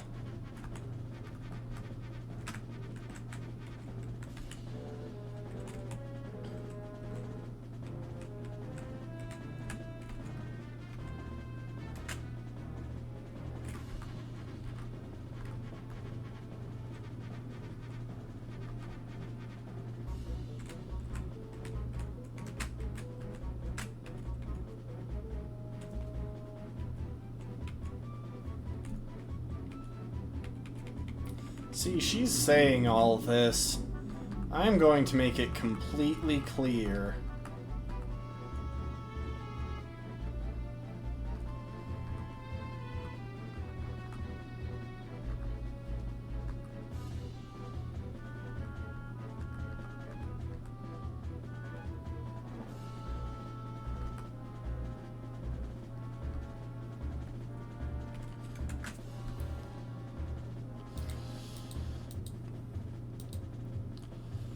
Yeah, Lily, you gonna learn today.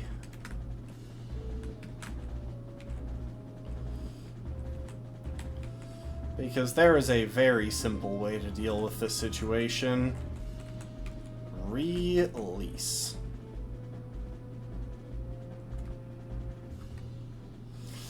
Like it was never there.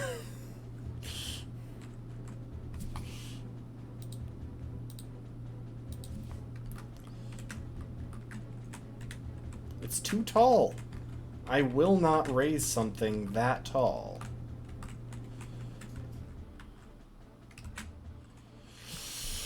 So yeah.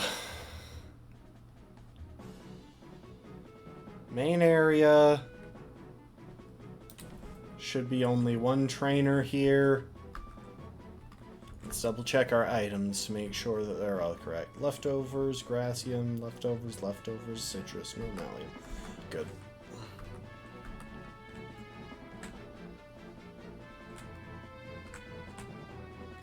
Hi, Gladion. Or, yeah, Gladion.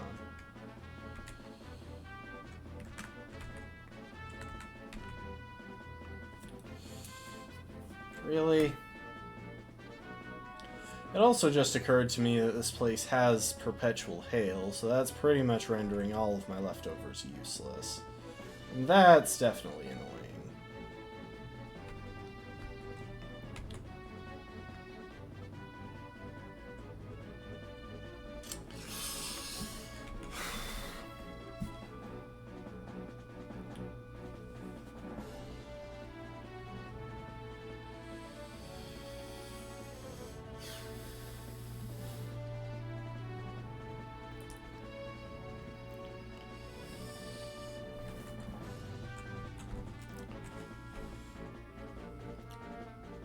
I was hoping to set up some spikes. Wow, it really still outspeeds. I mean, I know it's a Crobat, it's fast, that's kind of its thing, but...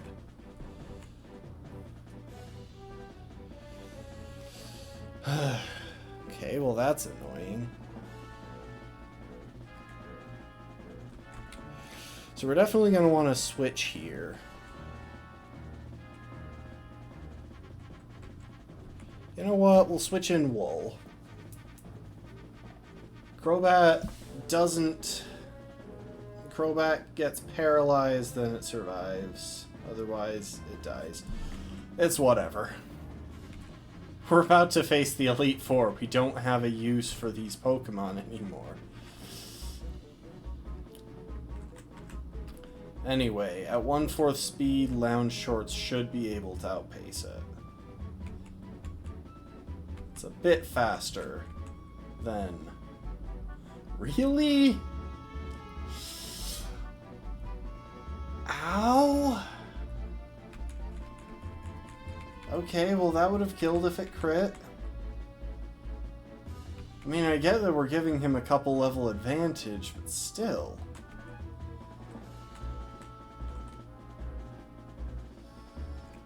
We're gonna go for the safe switch in.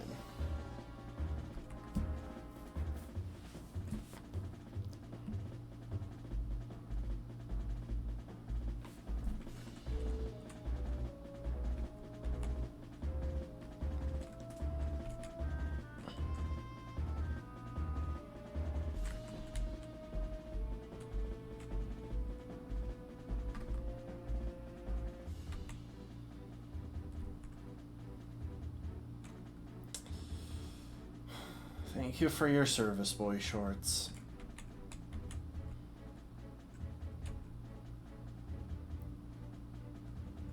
And now we can safely bring in Bermuda Shorts.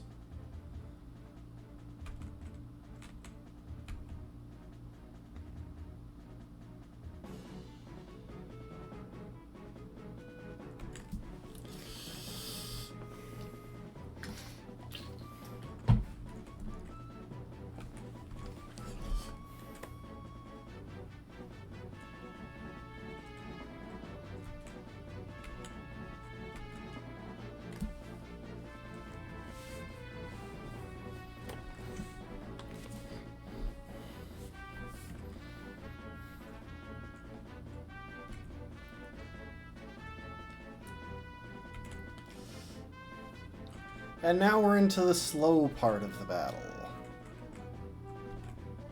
We're gonna Toxic it.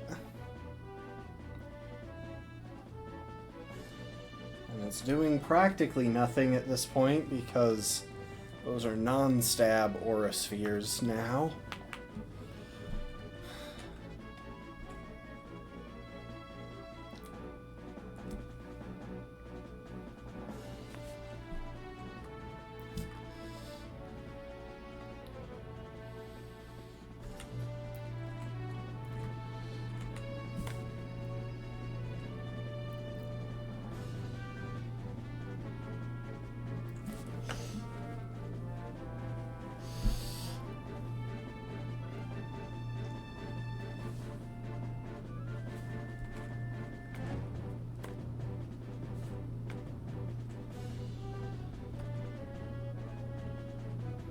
I maybe shouldn't have gone into this fight under-leveled.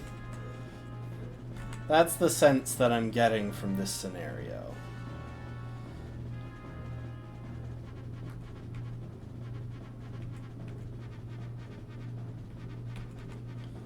We will, however, see if Gladion uses items during this battle.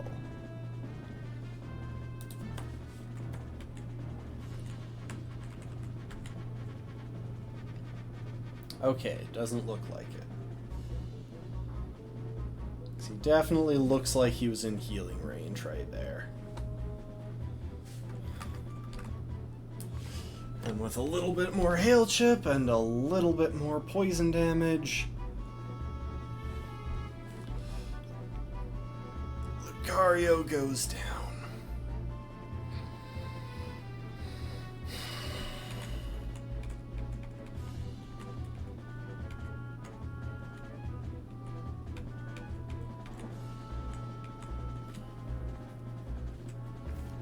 Sylvali.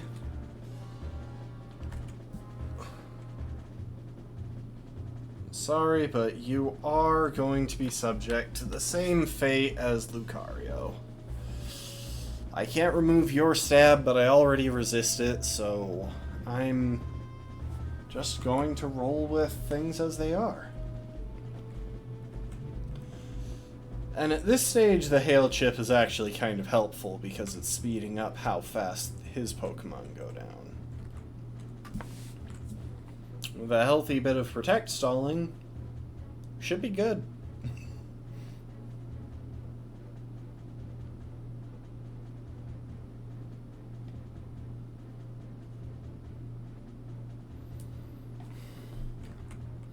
Bermuda is proving astoundingly way more useful than I ever expected into the late game. Now that it finally has access to Toxic and Recover, it's honestly carrying so many fights. Sorry, it's just those animations are eternally slow. Welcome to the stream, Lastborn.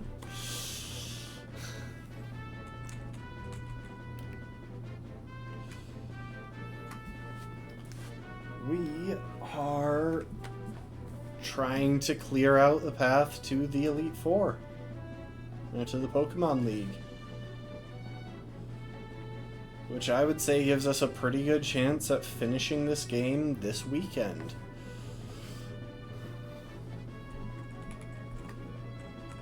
And we round it off with Recover to be at full health when the next Pokemon comes in.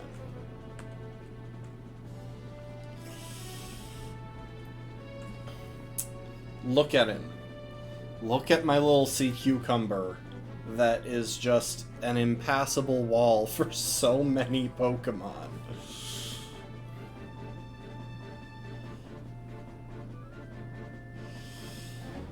Now, it is going to involve some tricky planning for the Pokemon League itself. Okay, we're going to start with Soak. That could do a lot. Okay, it didn't crit. Looks like a crit would have only done about half. So we would have been totally safe even if it had.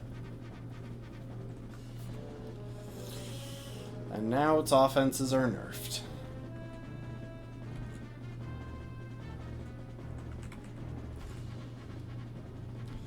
Now we... Oh wait, we did just use Soak. Yeah, the big challenge with what we're doing here is definitely the fact that Soak does not pair well with our fire coverage in the back. However, Soak can pair well offensively with our electric coverage when we use Oricorio in its pom-pom form. Anyway.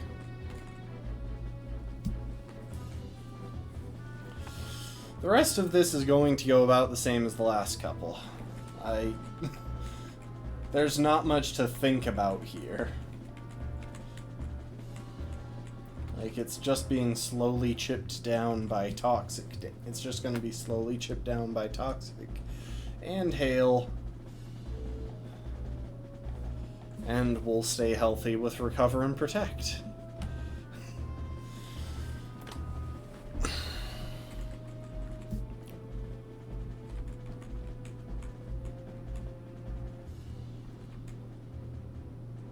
Now, we're definitely not tackling the Pokemon League today.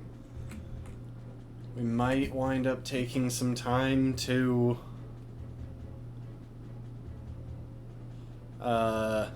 play a different game. Maybe do a round in Brotato. If we have time left at the end of the stream. See, I can understand why Gladion is shaking now, because honestly, this must be frustrating. Like, I am sitting here with a sea cucumber that is just not bothered by anything he can do. And this strategy would have worked for so many more fights, or so many of the fights not against random totem Pokemon that have boosts that make it unsafe for Bermuda to do this.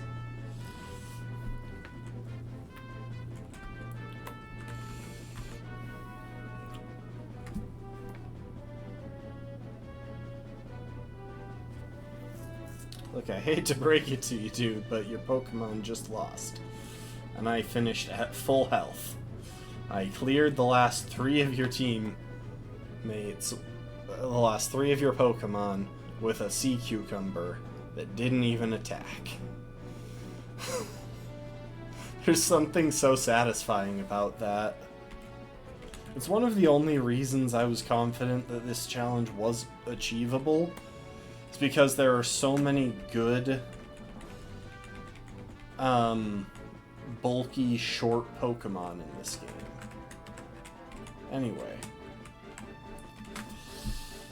To the Fallen. Oh, no. You get back in there.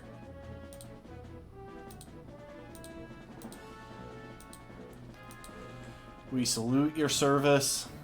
Especially you, Boy Shorts. You did a lot this run. Thank you for making that sacrifice at the end.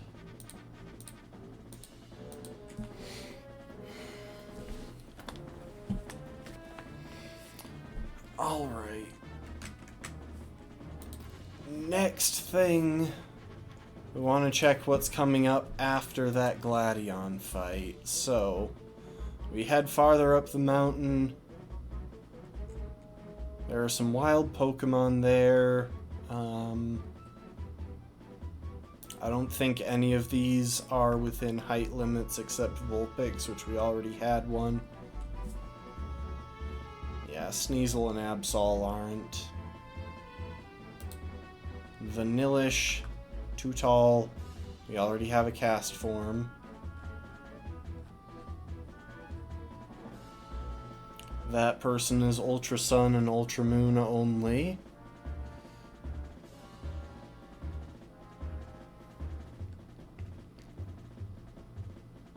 Apparently we go through a cave. But the trainers there are Ultra Sun and Ultra Moon only. The cave itself looks like it is, actually.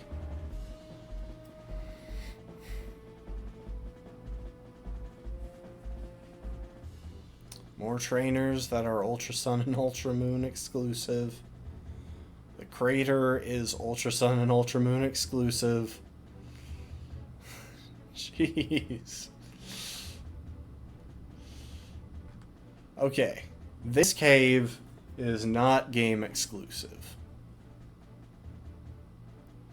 No valid encounters, though. And none of the trainers exist in this game. But there is TM13, which is Ice Beam. That could actually be useful specifically for swim, funnily enough. That's some decent coverage.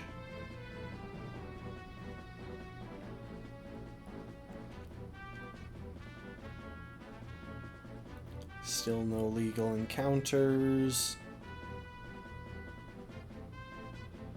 And at the very top, we have the final fight with How.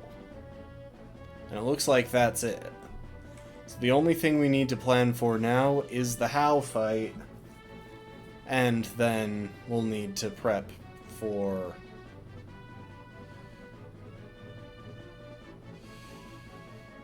the, whatchamacallit.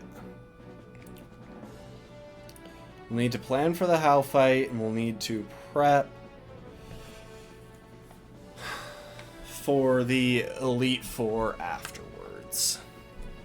Now, unfortunately, the How fight is actually looking a bit tricky. Again, so, first of all, he has Focus Blast for coverage now, which means our classic strategy of wasting time with a ground type won't work. Can't just rely on work shorts for this match. For that matchup. Like, we can send work shorts in, fire off a Sucker Punch since it's guaranteed to go for an attacking move. Hold up. Sorry, I just realized. We're still on the intense soundtrack.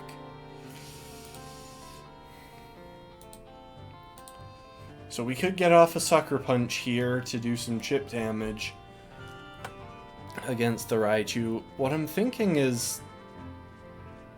Hold up. I want to check How's team stats. Oh. I thought I had paused the other video.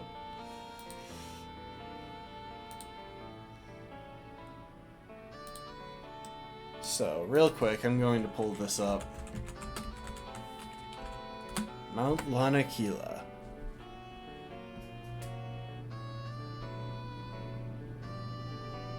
Pokemon Sun and Moon.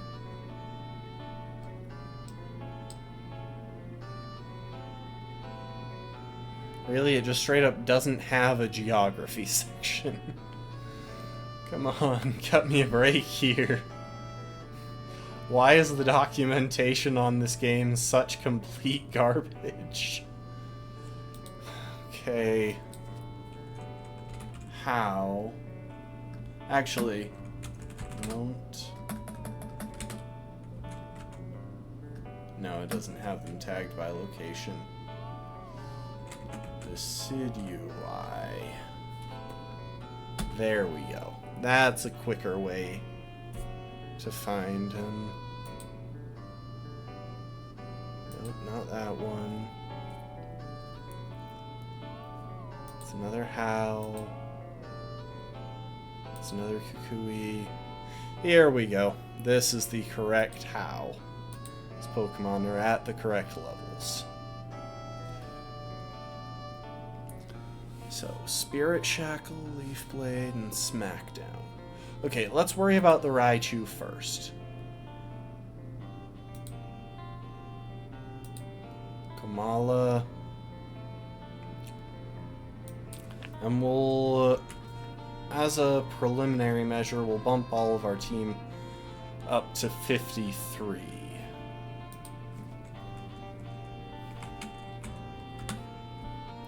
Return.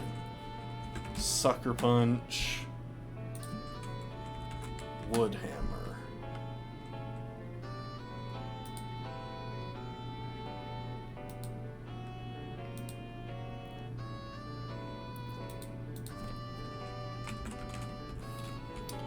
Alolan Raichu. Now let's check its details. So,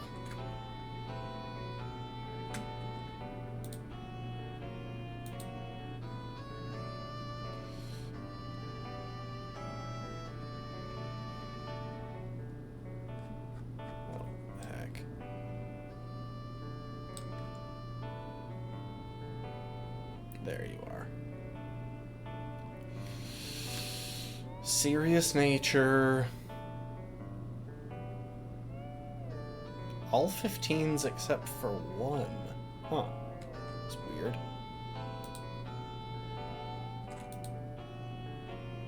Sirius is a neutral nature, so we don't have to touch that. And it is level 53, as are most of his Pokemon.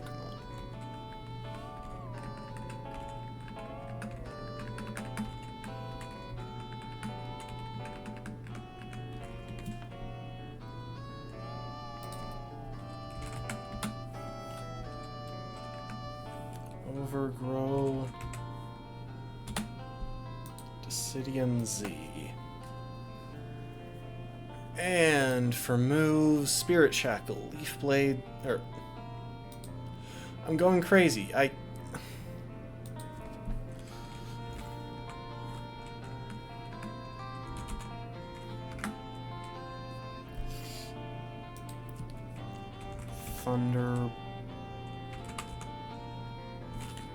Thunderbolt.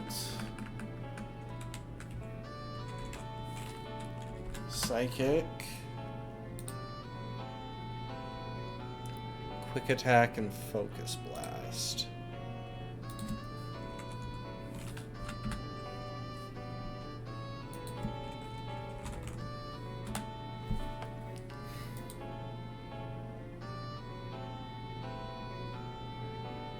Okay, so just based on this, Sucker Punch should be a completely safe one-shot.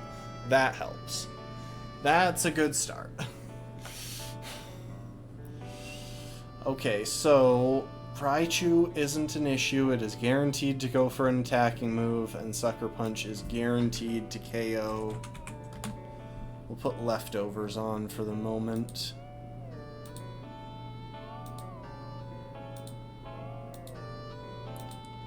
Save that Raichu set in case we need it. At that point, who is going to come out for how? The thing is, he doesn't have any fighting type coverage, so there isn't that. Which means he's probably going to just go for the strongest move that he sees in the back. And that would be Decidueye with Leaf Blade, presumably. Okay. We can think through the situation for any of these coming out. So, Decidueye comes out with Leaf Blade.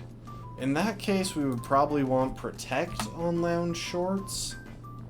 To soak up a potential Z move. And we would want... We want Torkoal back to a physical defender instead of specially invested. Yeah. So, we'll want to restat Torkoal back to physical defense.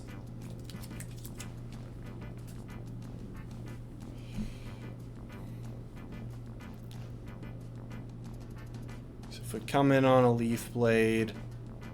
I should actually stat this out because that Smackdown could be a bit of an issue.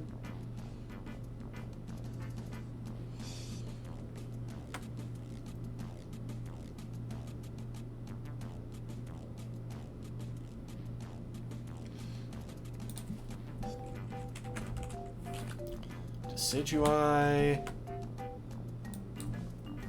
54, and 31, then 15s, 252, 252.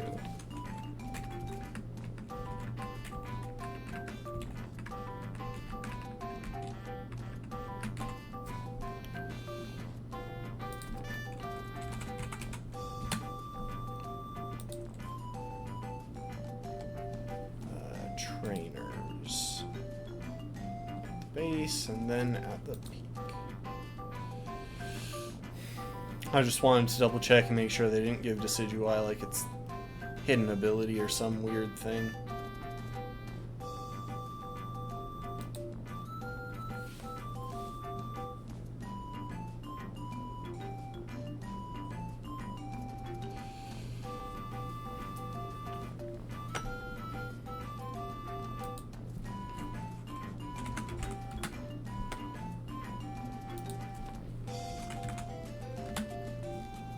Leaf Blade, Spirit Shackle, Smackdown. Leaf Blade is already dangerously strong just against Komala.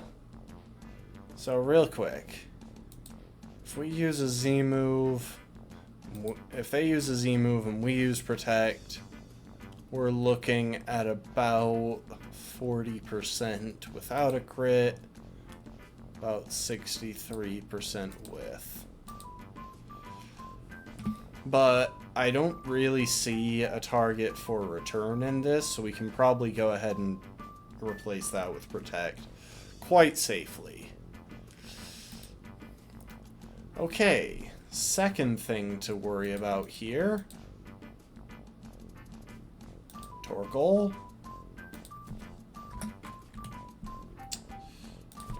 3, Lava Plume.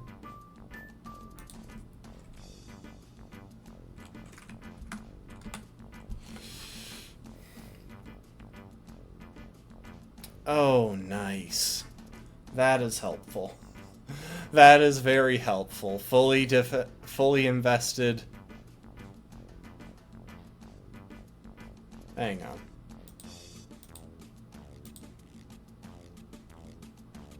It didn't properly load it in. Hold up.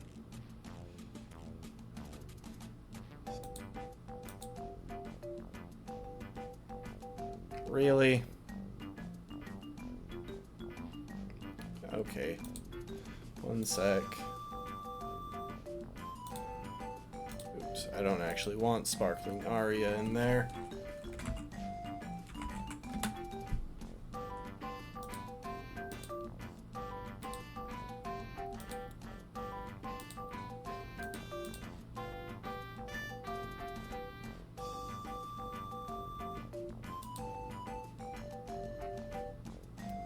Why does this keep changing? I'm gonna refresh. Only show those. Pull out Torkoal.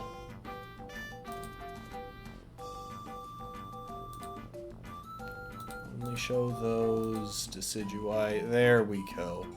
Yeah, before it was showing these as doing no damage, and that made no sense. Like, not only was there no reason for Spirit Shackle to do no damage because we aren't immune, we're not showing it a normal type, but there's also never a reason for Smackdown to do no damage because there was not a single scenario in all of Pokemon. Okay, there are scenarios where Smackdown could do no damage, but it involves blocking the move. A Smackdown hit will always do damage. Unless you count hitting into a Pokemon using Endure at only 1 HP as a hit. But that's kind of debatable. Lava Plume.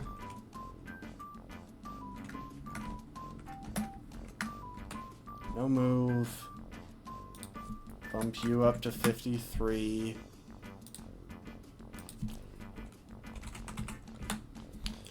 Leftovers.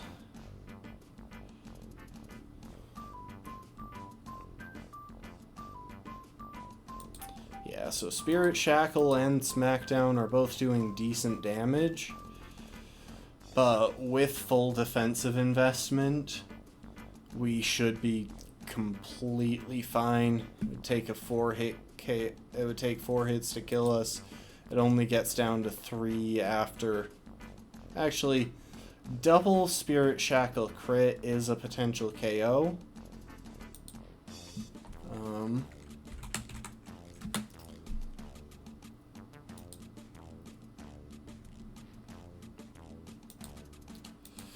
Like, there's not no risk here, but with some healthy Protect stalling, we can definitely take on his Decidueye.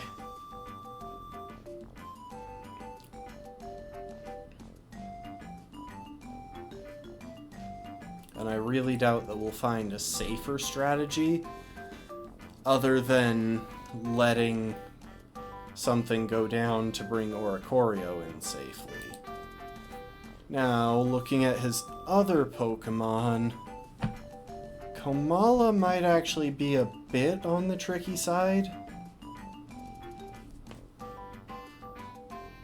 Just because it has coverage for all of our defensive Pokemon and most of our offensive Pokemon.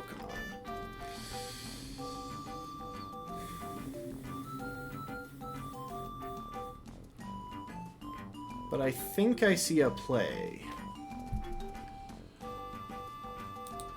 If we use Skort,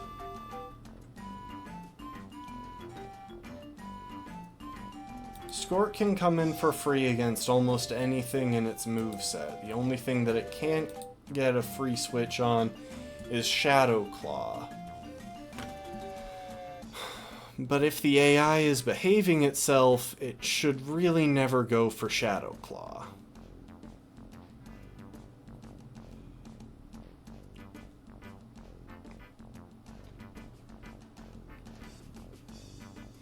Also, I just realized we never got access to that meadow on Pony Island. It's a post-game area. So I'm pretty sure we can't get access to Oricorio's ghost-type form. I should double-check that, but... Huh. Still, we come in on Komala, we should be pretty safe to drop a Feather Dance or two, and then just slowly roost our way through. It might even be worthwhile to swap to... So Fire-type gives us a double resistance to Woodhammer, but Electric-type would give us a way to hit Vaporeon. I need to run a couple of these calcs.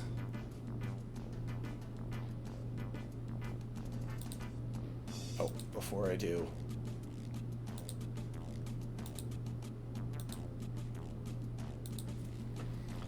Okay, that.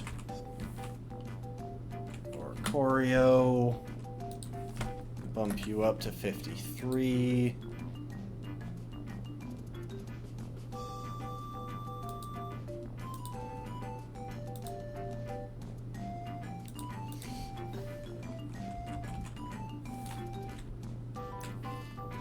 Komala, you're at 53. Woodhammer, Earthquake, Sucker Punch, Shadow Claw.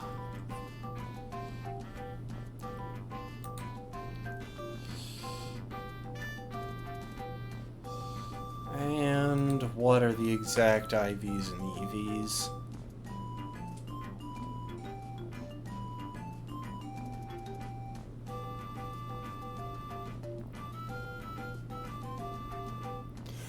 In case it wasn't obvious, I already know what I'm going to do for Vaporeon.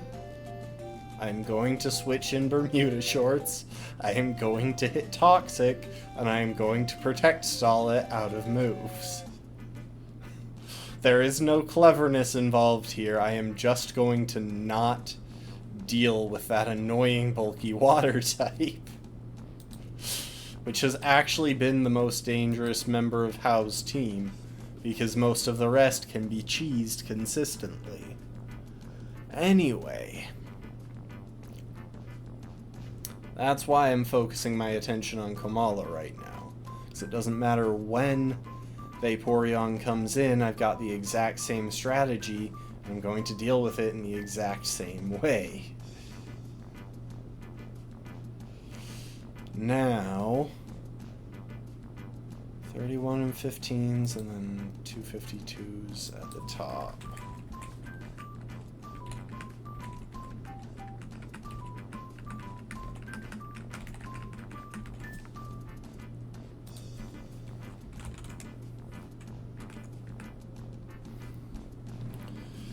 Okay. So, first things first. Sucker Punch does a hefty bit of damage, as does Shadow Claw. we can mitigate this by going for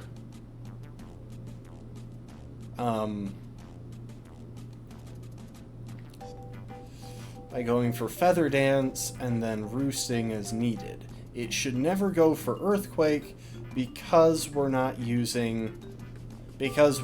immune to it as far as it knows. So we should be safe to go in with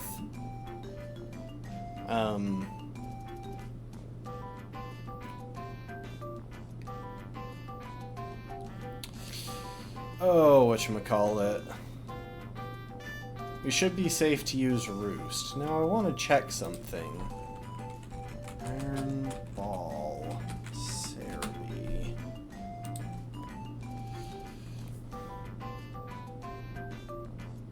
Okay, so Iron Ball isn't the way to go.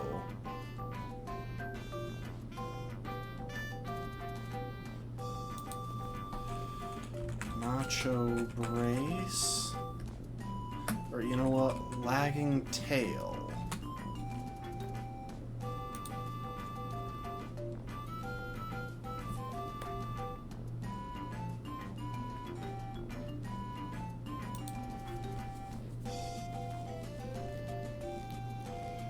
Sun and Moon held by Wild Slowpoke, so it is possible to get that.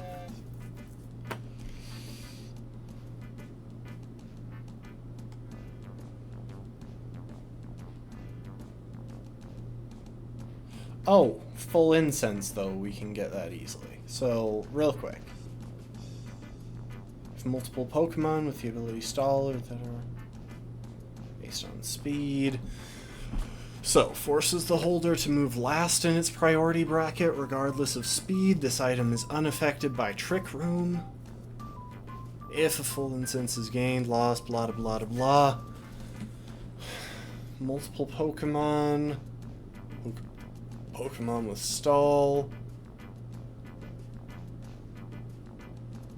Multiple Pokemon.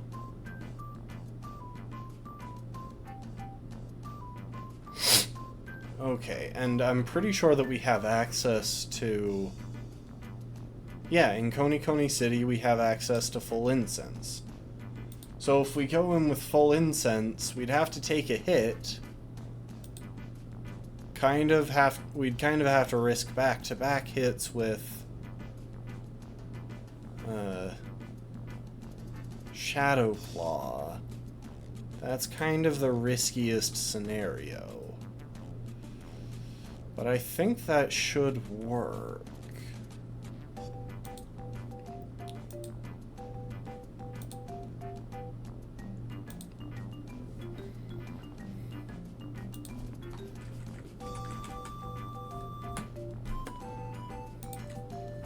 It's so weird thinking... I mean, we could technically retrain as a physically defensive Pokemon, but I don't know if that's the best strategy. Oh, this is actually a hard call to make, because on the one hand, we could... What I mean by that might not be the best strategy, in case it wasn't clear, is just that I don't know if I really want to try justifying fully retraining to a physical defender and then fully retraining back to speed for the Elite Four.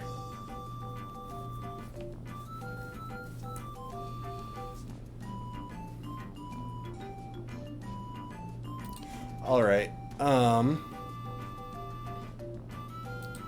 let's roll with this and put together the team that I'm thinking of. So, Torkoal is on it, Komala is on it, Bermuda Shorts is on it, and Skort is on it.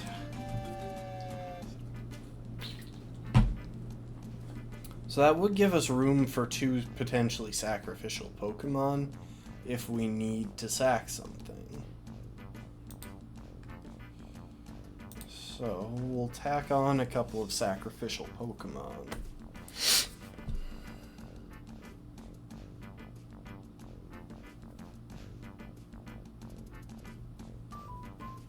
And the reason I'm even worried about sacrificial Pokemon is that... You know bring you. There's a reason for that as well.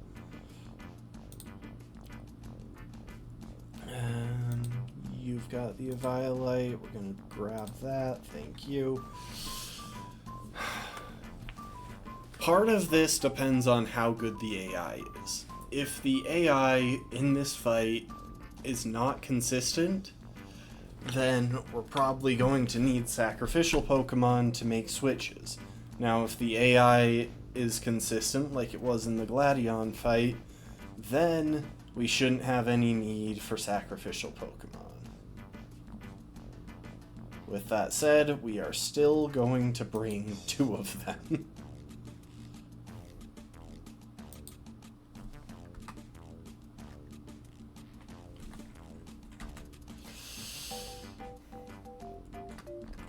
Okay, so the only retraining we have to do is retraining Torkoal back into a physical defender.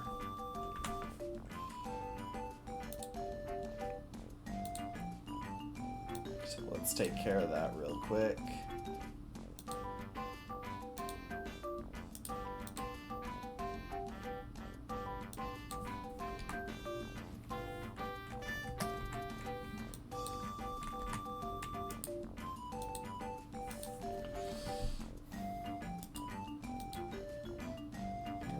Special defender.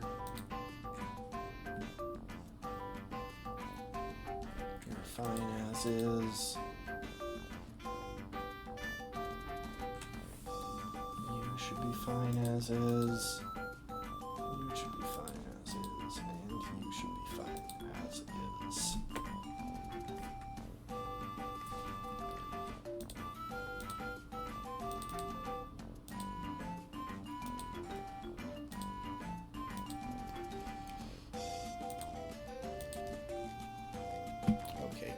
Is still on loop with those playlists. I have a couple other games that I want to add some music from for our playlists. Okay, so we've retrained Cargo Shorts back into being a physical defender, which means we have a whopping 168 physical defense. Which is just lovely.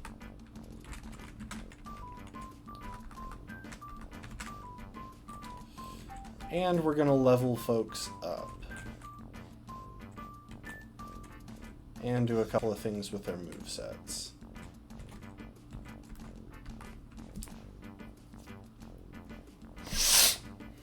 Where is Protect?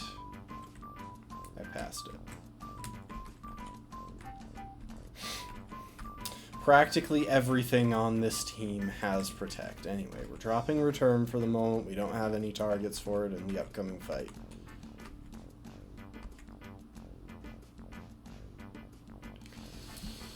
Our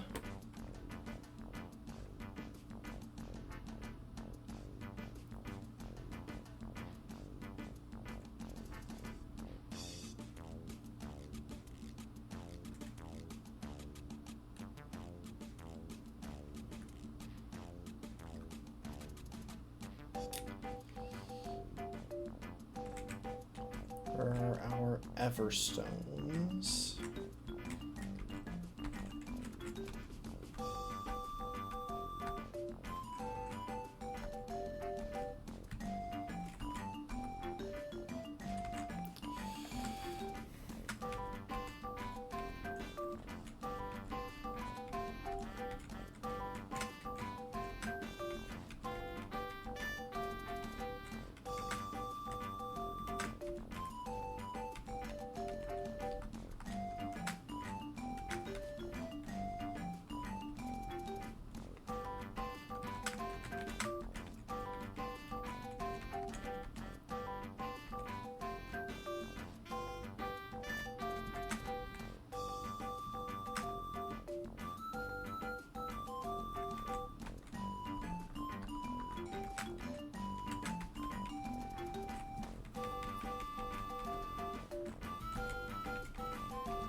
so much button mashing.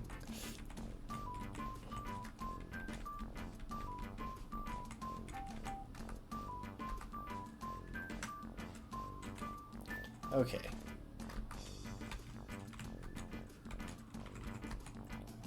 Give you back the Eviolite. And...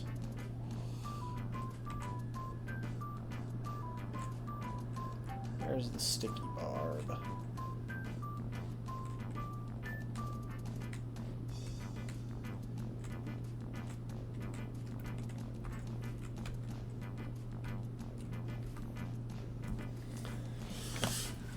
That just seems like a good option to use on a lot of Pokemon that are likely to just get sacrificed.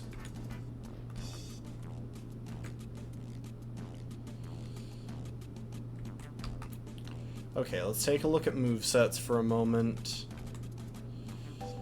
We'll be swapping that Expert Belt for something else.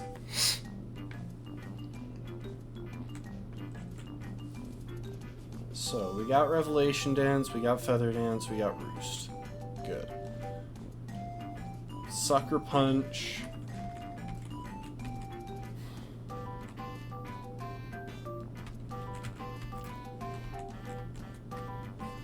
We got Sucker Punch, we got Wood Hammer, we got Protect. Good. Same moveset as always. Good. That is actually our preferred moveset here.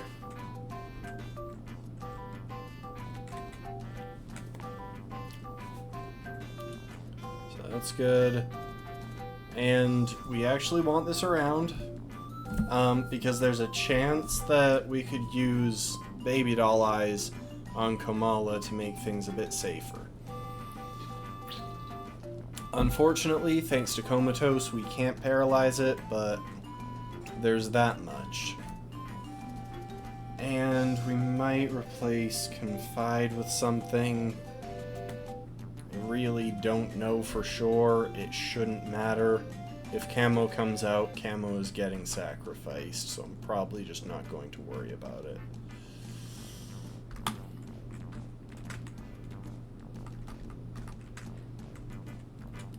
So with that, let's break out the held items.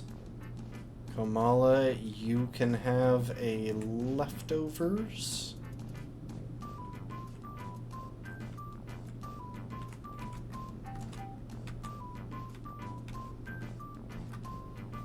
And Skort, you can also have a leftovers. We're going leftovers heavy. Look, if it ain't broke, don't fix it.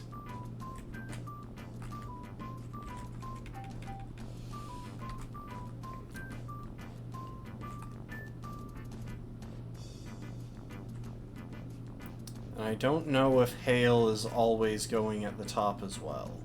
It might be that we get above the clouds. I'm guessing that's what's happening. Nope, okay. Now, were there any items that we needed to pick up along the way here?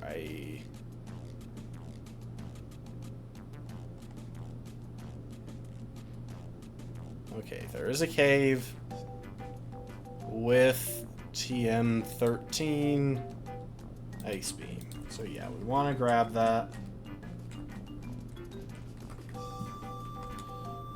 Where are my max repels?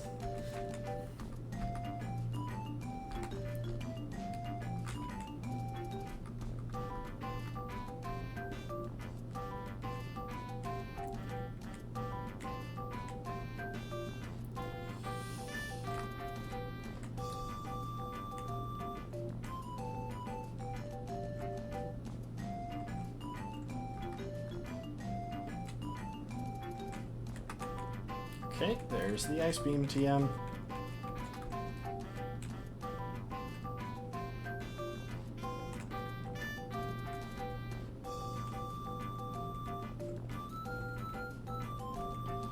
There's the icy rock that you can use to finally get a Glaceon if you've been waiting until this point in the game to do so.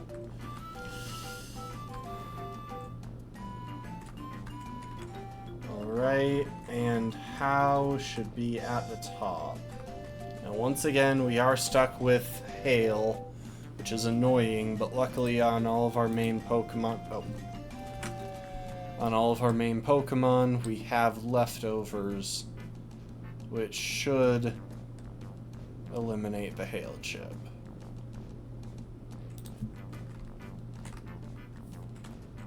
I'm hoping this actually gets us above Hail.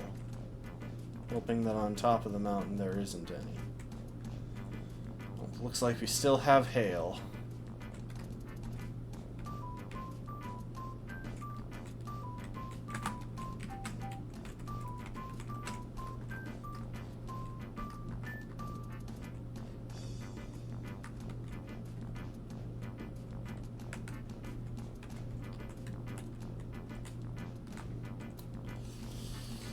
Where are you, Hal?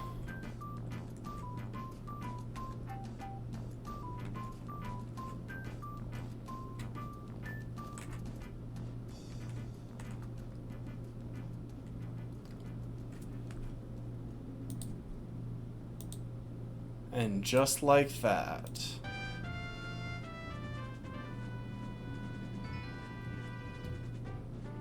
You know what? I'm going with a different theme.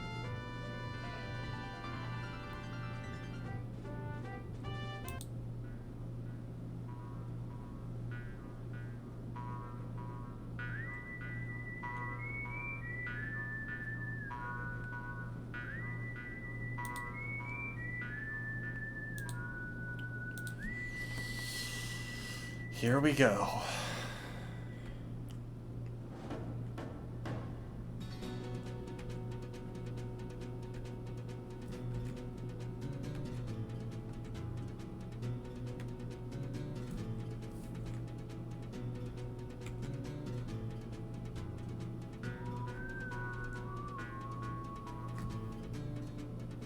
So we do still have to deal with Hail.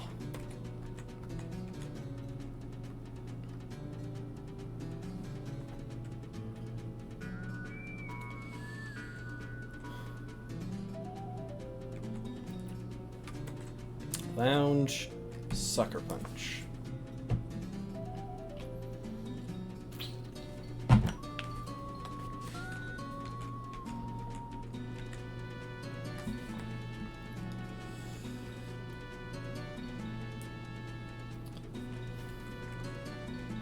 Okay, he brought out his Komala. Let's scout moves for a moment.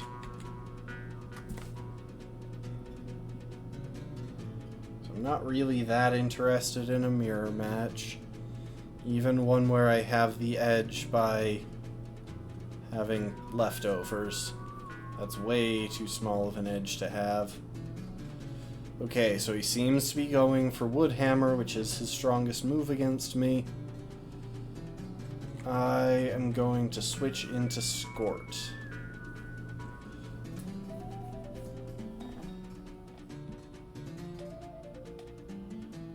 Quad resist Wood Hammer.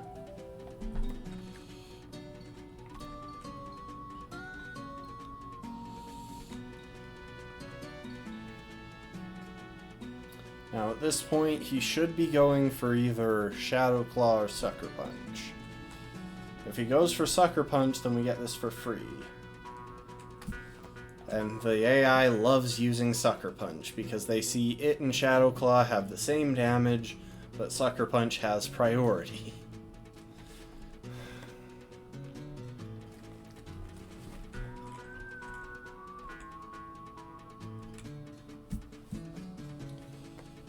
Okay, now it looks like he's probably going for Shadow Claw.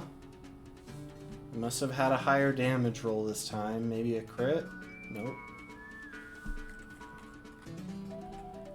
Now, with that said, we are going to be consistently going for Roost when we're in any danger, but we're not there yet.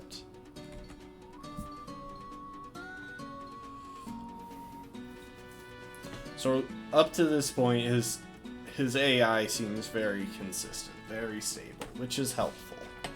So I just realized that I haven't had my desk at the correct height this entire stream. I like having it at a height where my arms can easily rest on the armrests and reach the keyboard at the same height. And I like having that be as high up as the armrests go because, well, frankly, I don't want to have to slump my shoulders down. I like to have semi-decent posture.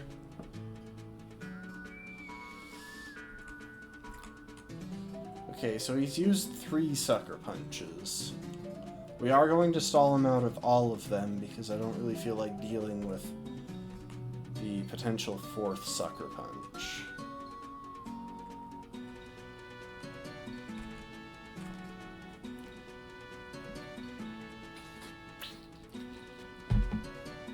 Or the potential 4th or 5th sucker punch. I don't want to have that chip on me. Sucker punch number 4.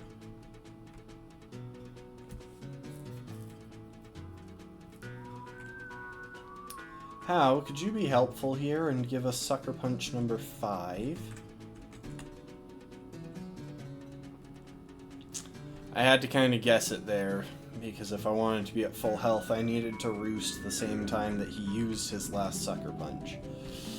But now this is completely free. He is very well and thoroughly chipped down. It should be easy to finish off with a revelation dance. I'm tempted to drop Air Slash, to be honest, because being able to get Calm Mind on Squirt would actually be really helpful. Okay, now he brings in Vaporeon. So, we do the exact strategy that I have used for the last several major water types, which is send in a Pokemon that doesn't give a crap about Hydro Pump and Toxic this thing to death.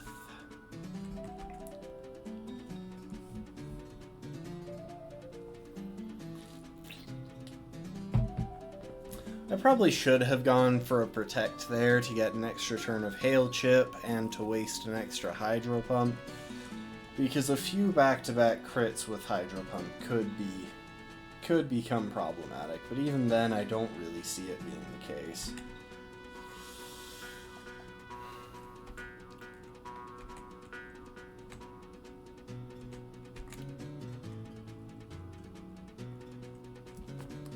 Now, the one important thing is that we definitely don't want to use Protect on the turn that Vaporeon goes down.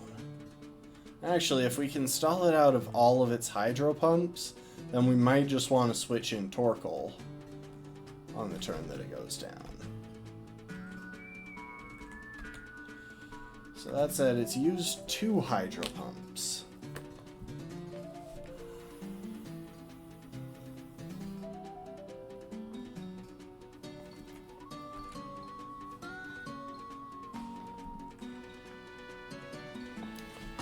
Oh, okay, I'm speeding this up.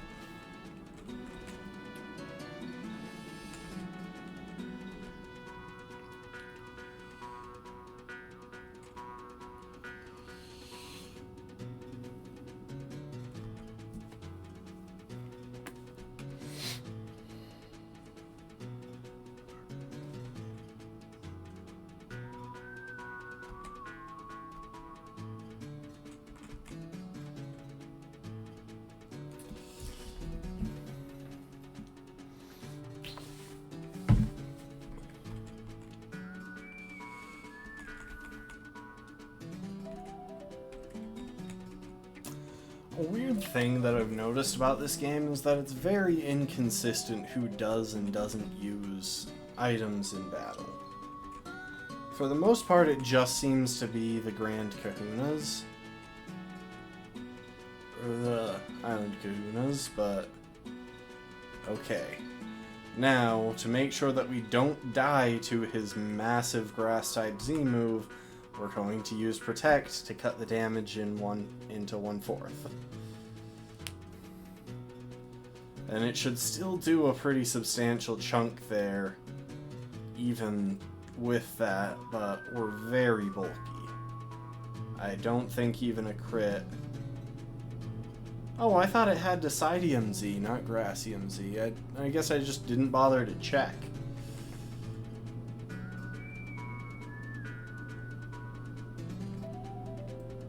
Well, anyway. Next he's gonna go for Leaf Blade, so... Skort could potentially deal with it, but I don't want to risk not finishing it off. And Skort, getting hit by Smackdown.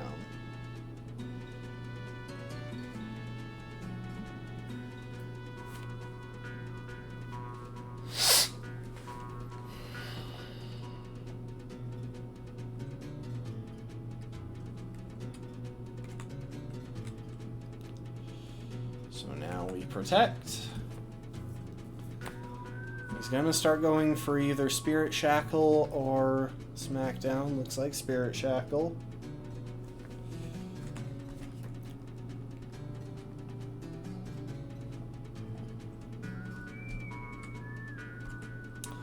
And now we're going to get a little bit cheeky here. We're going to go for Will-O-Wisp. If we can hit it and we can burn it, then this thing becomes a lot less trouble.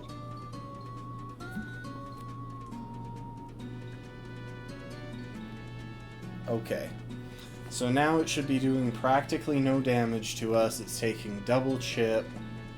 We'll Protect Stall for one more turn. And luckily burns our crit-proof strategy for dealing with physical attackers.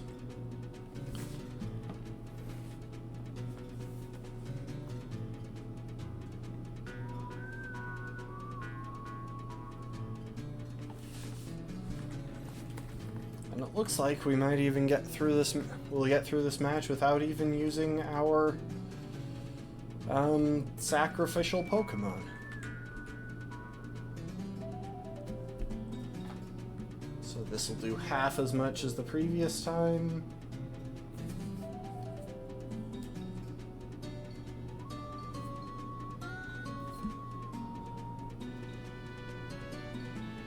And just like that.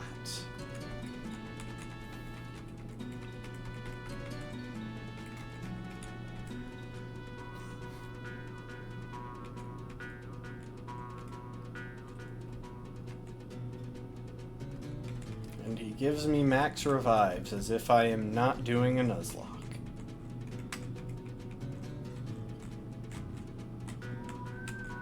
But that right there is where we're going to stop with Pokemon for tonight. And we might just call the stream there. It's almost 10. So give me a decent amount of time to be at the gym. Up ahead. Right there, we can see the entrance to the Pokemon League. Now, we're not going in just yet, but this is where we're leaving off until Friday. Very cheeky, yes.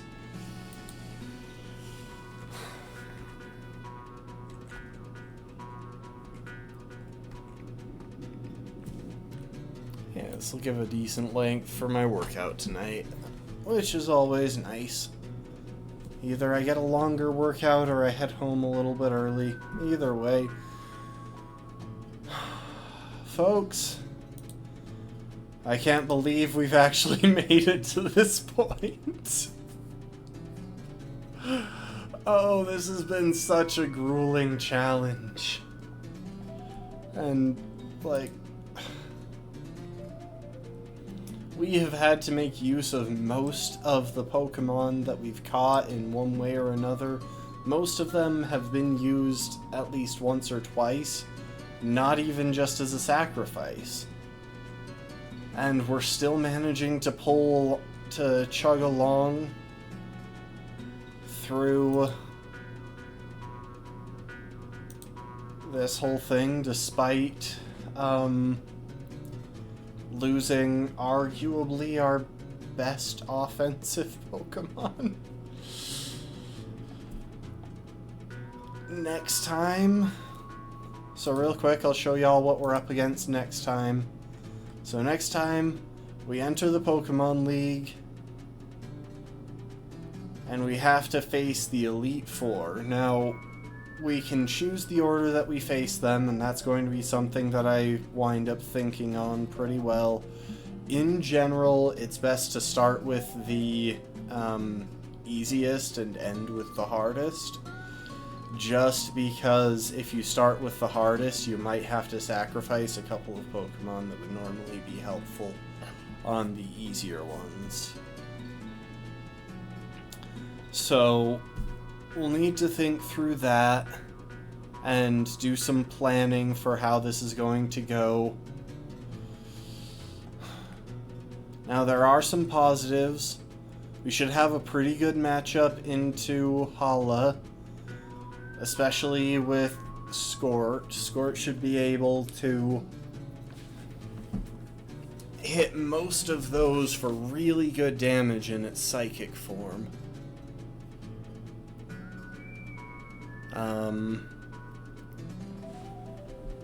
Yeah, we might even be able to sweep Hala, which would be fantastic. Olivia is probably going to be a little bit tricky because none of our main Pokemon resist... Well, only one of our main Pokemon resists Rock-type moves.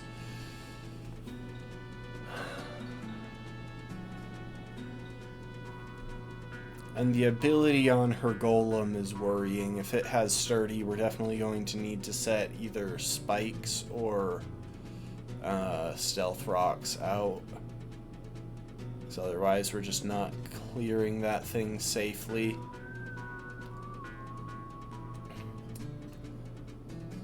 Acerola, the Ghost-type trainer, who we haven't actually fought. She was the captain for our trial, but... for our Ghost-type trial, but she did not... Oh, you're leaving? Bye, Lastborn. Bye. Yeah. She didn't fight us herself.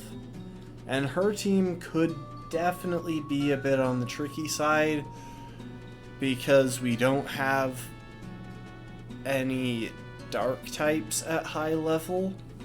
In fact, that may even make it worth it to go back and get Murkrow or Sableye from Vast Pony Canyon. And then Kahili in most playthroughs tends to be the hardest opponent to deal with. I feel like we have a pretty decent matchup into her, but we'll have to see what Electric Oricorio's damage is like into the rest of her team.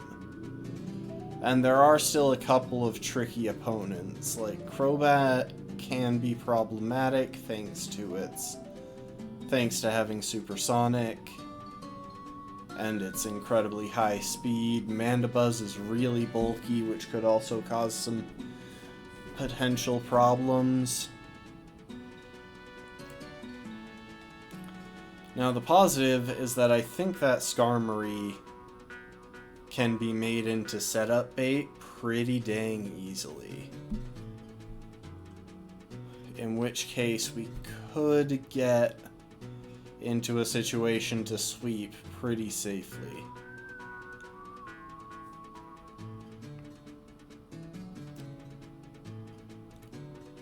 Especially if we get a Stealth Rocks out to get some chip on the stuff in the back, which we should be able to do with hiking if we give it a Babiri Berry.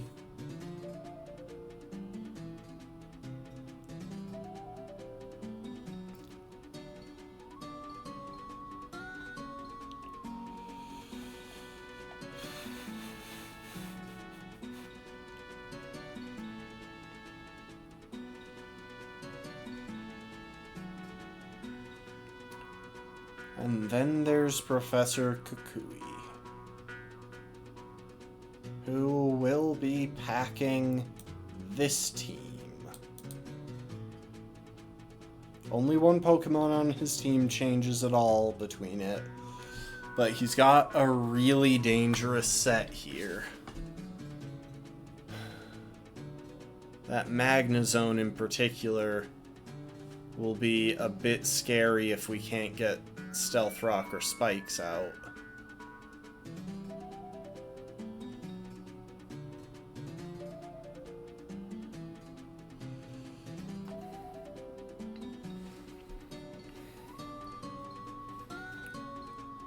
So I'm pretty sure it has Sturdy. Primarina, thankfully, shouldn't be too much trouble because we have a pretty watertight answer into water types. It's just a matter of determining which 6 Pokemon can do all of this. Because I guarantee that we could win any of these fights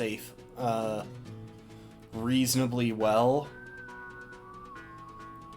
But having to do them all back to back to back to back to back gets a bit scary. For sure. Now we will be able to level up our whole team to 55. And I'll be throwing on the XP share when we get in there to try and gain some extra levels for the Kukui fight.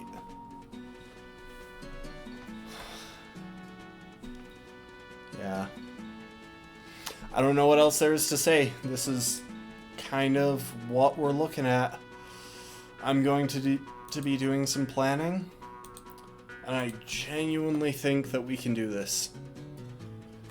Even just in that brief overview, I think that I only mentioned like maybe 5 Pokemon that we're definitely going to want to bring along with us.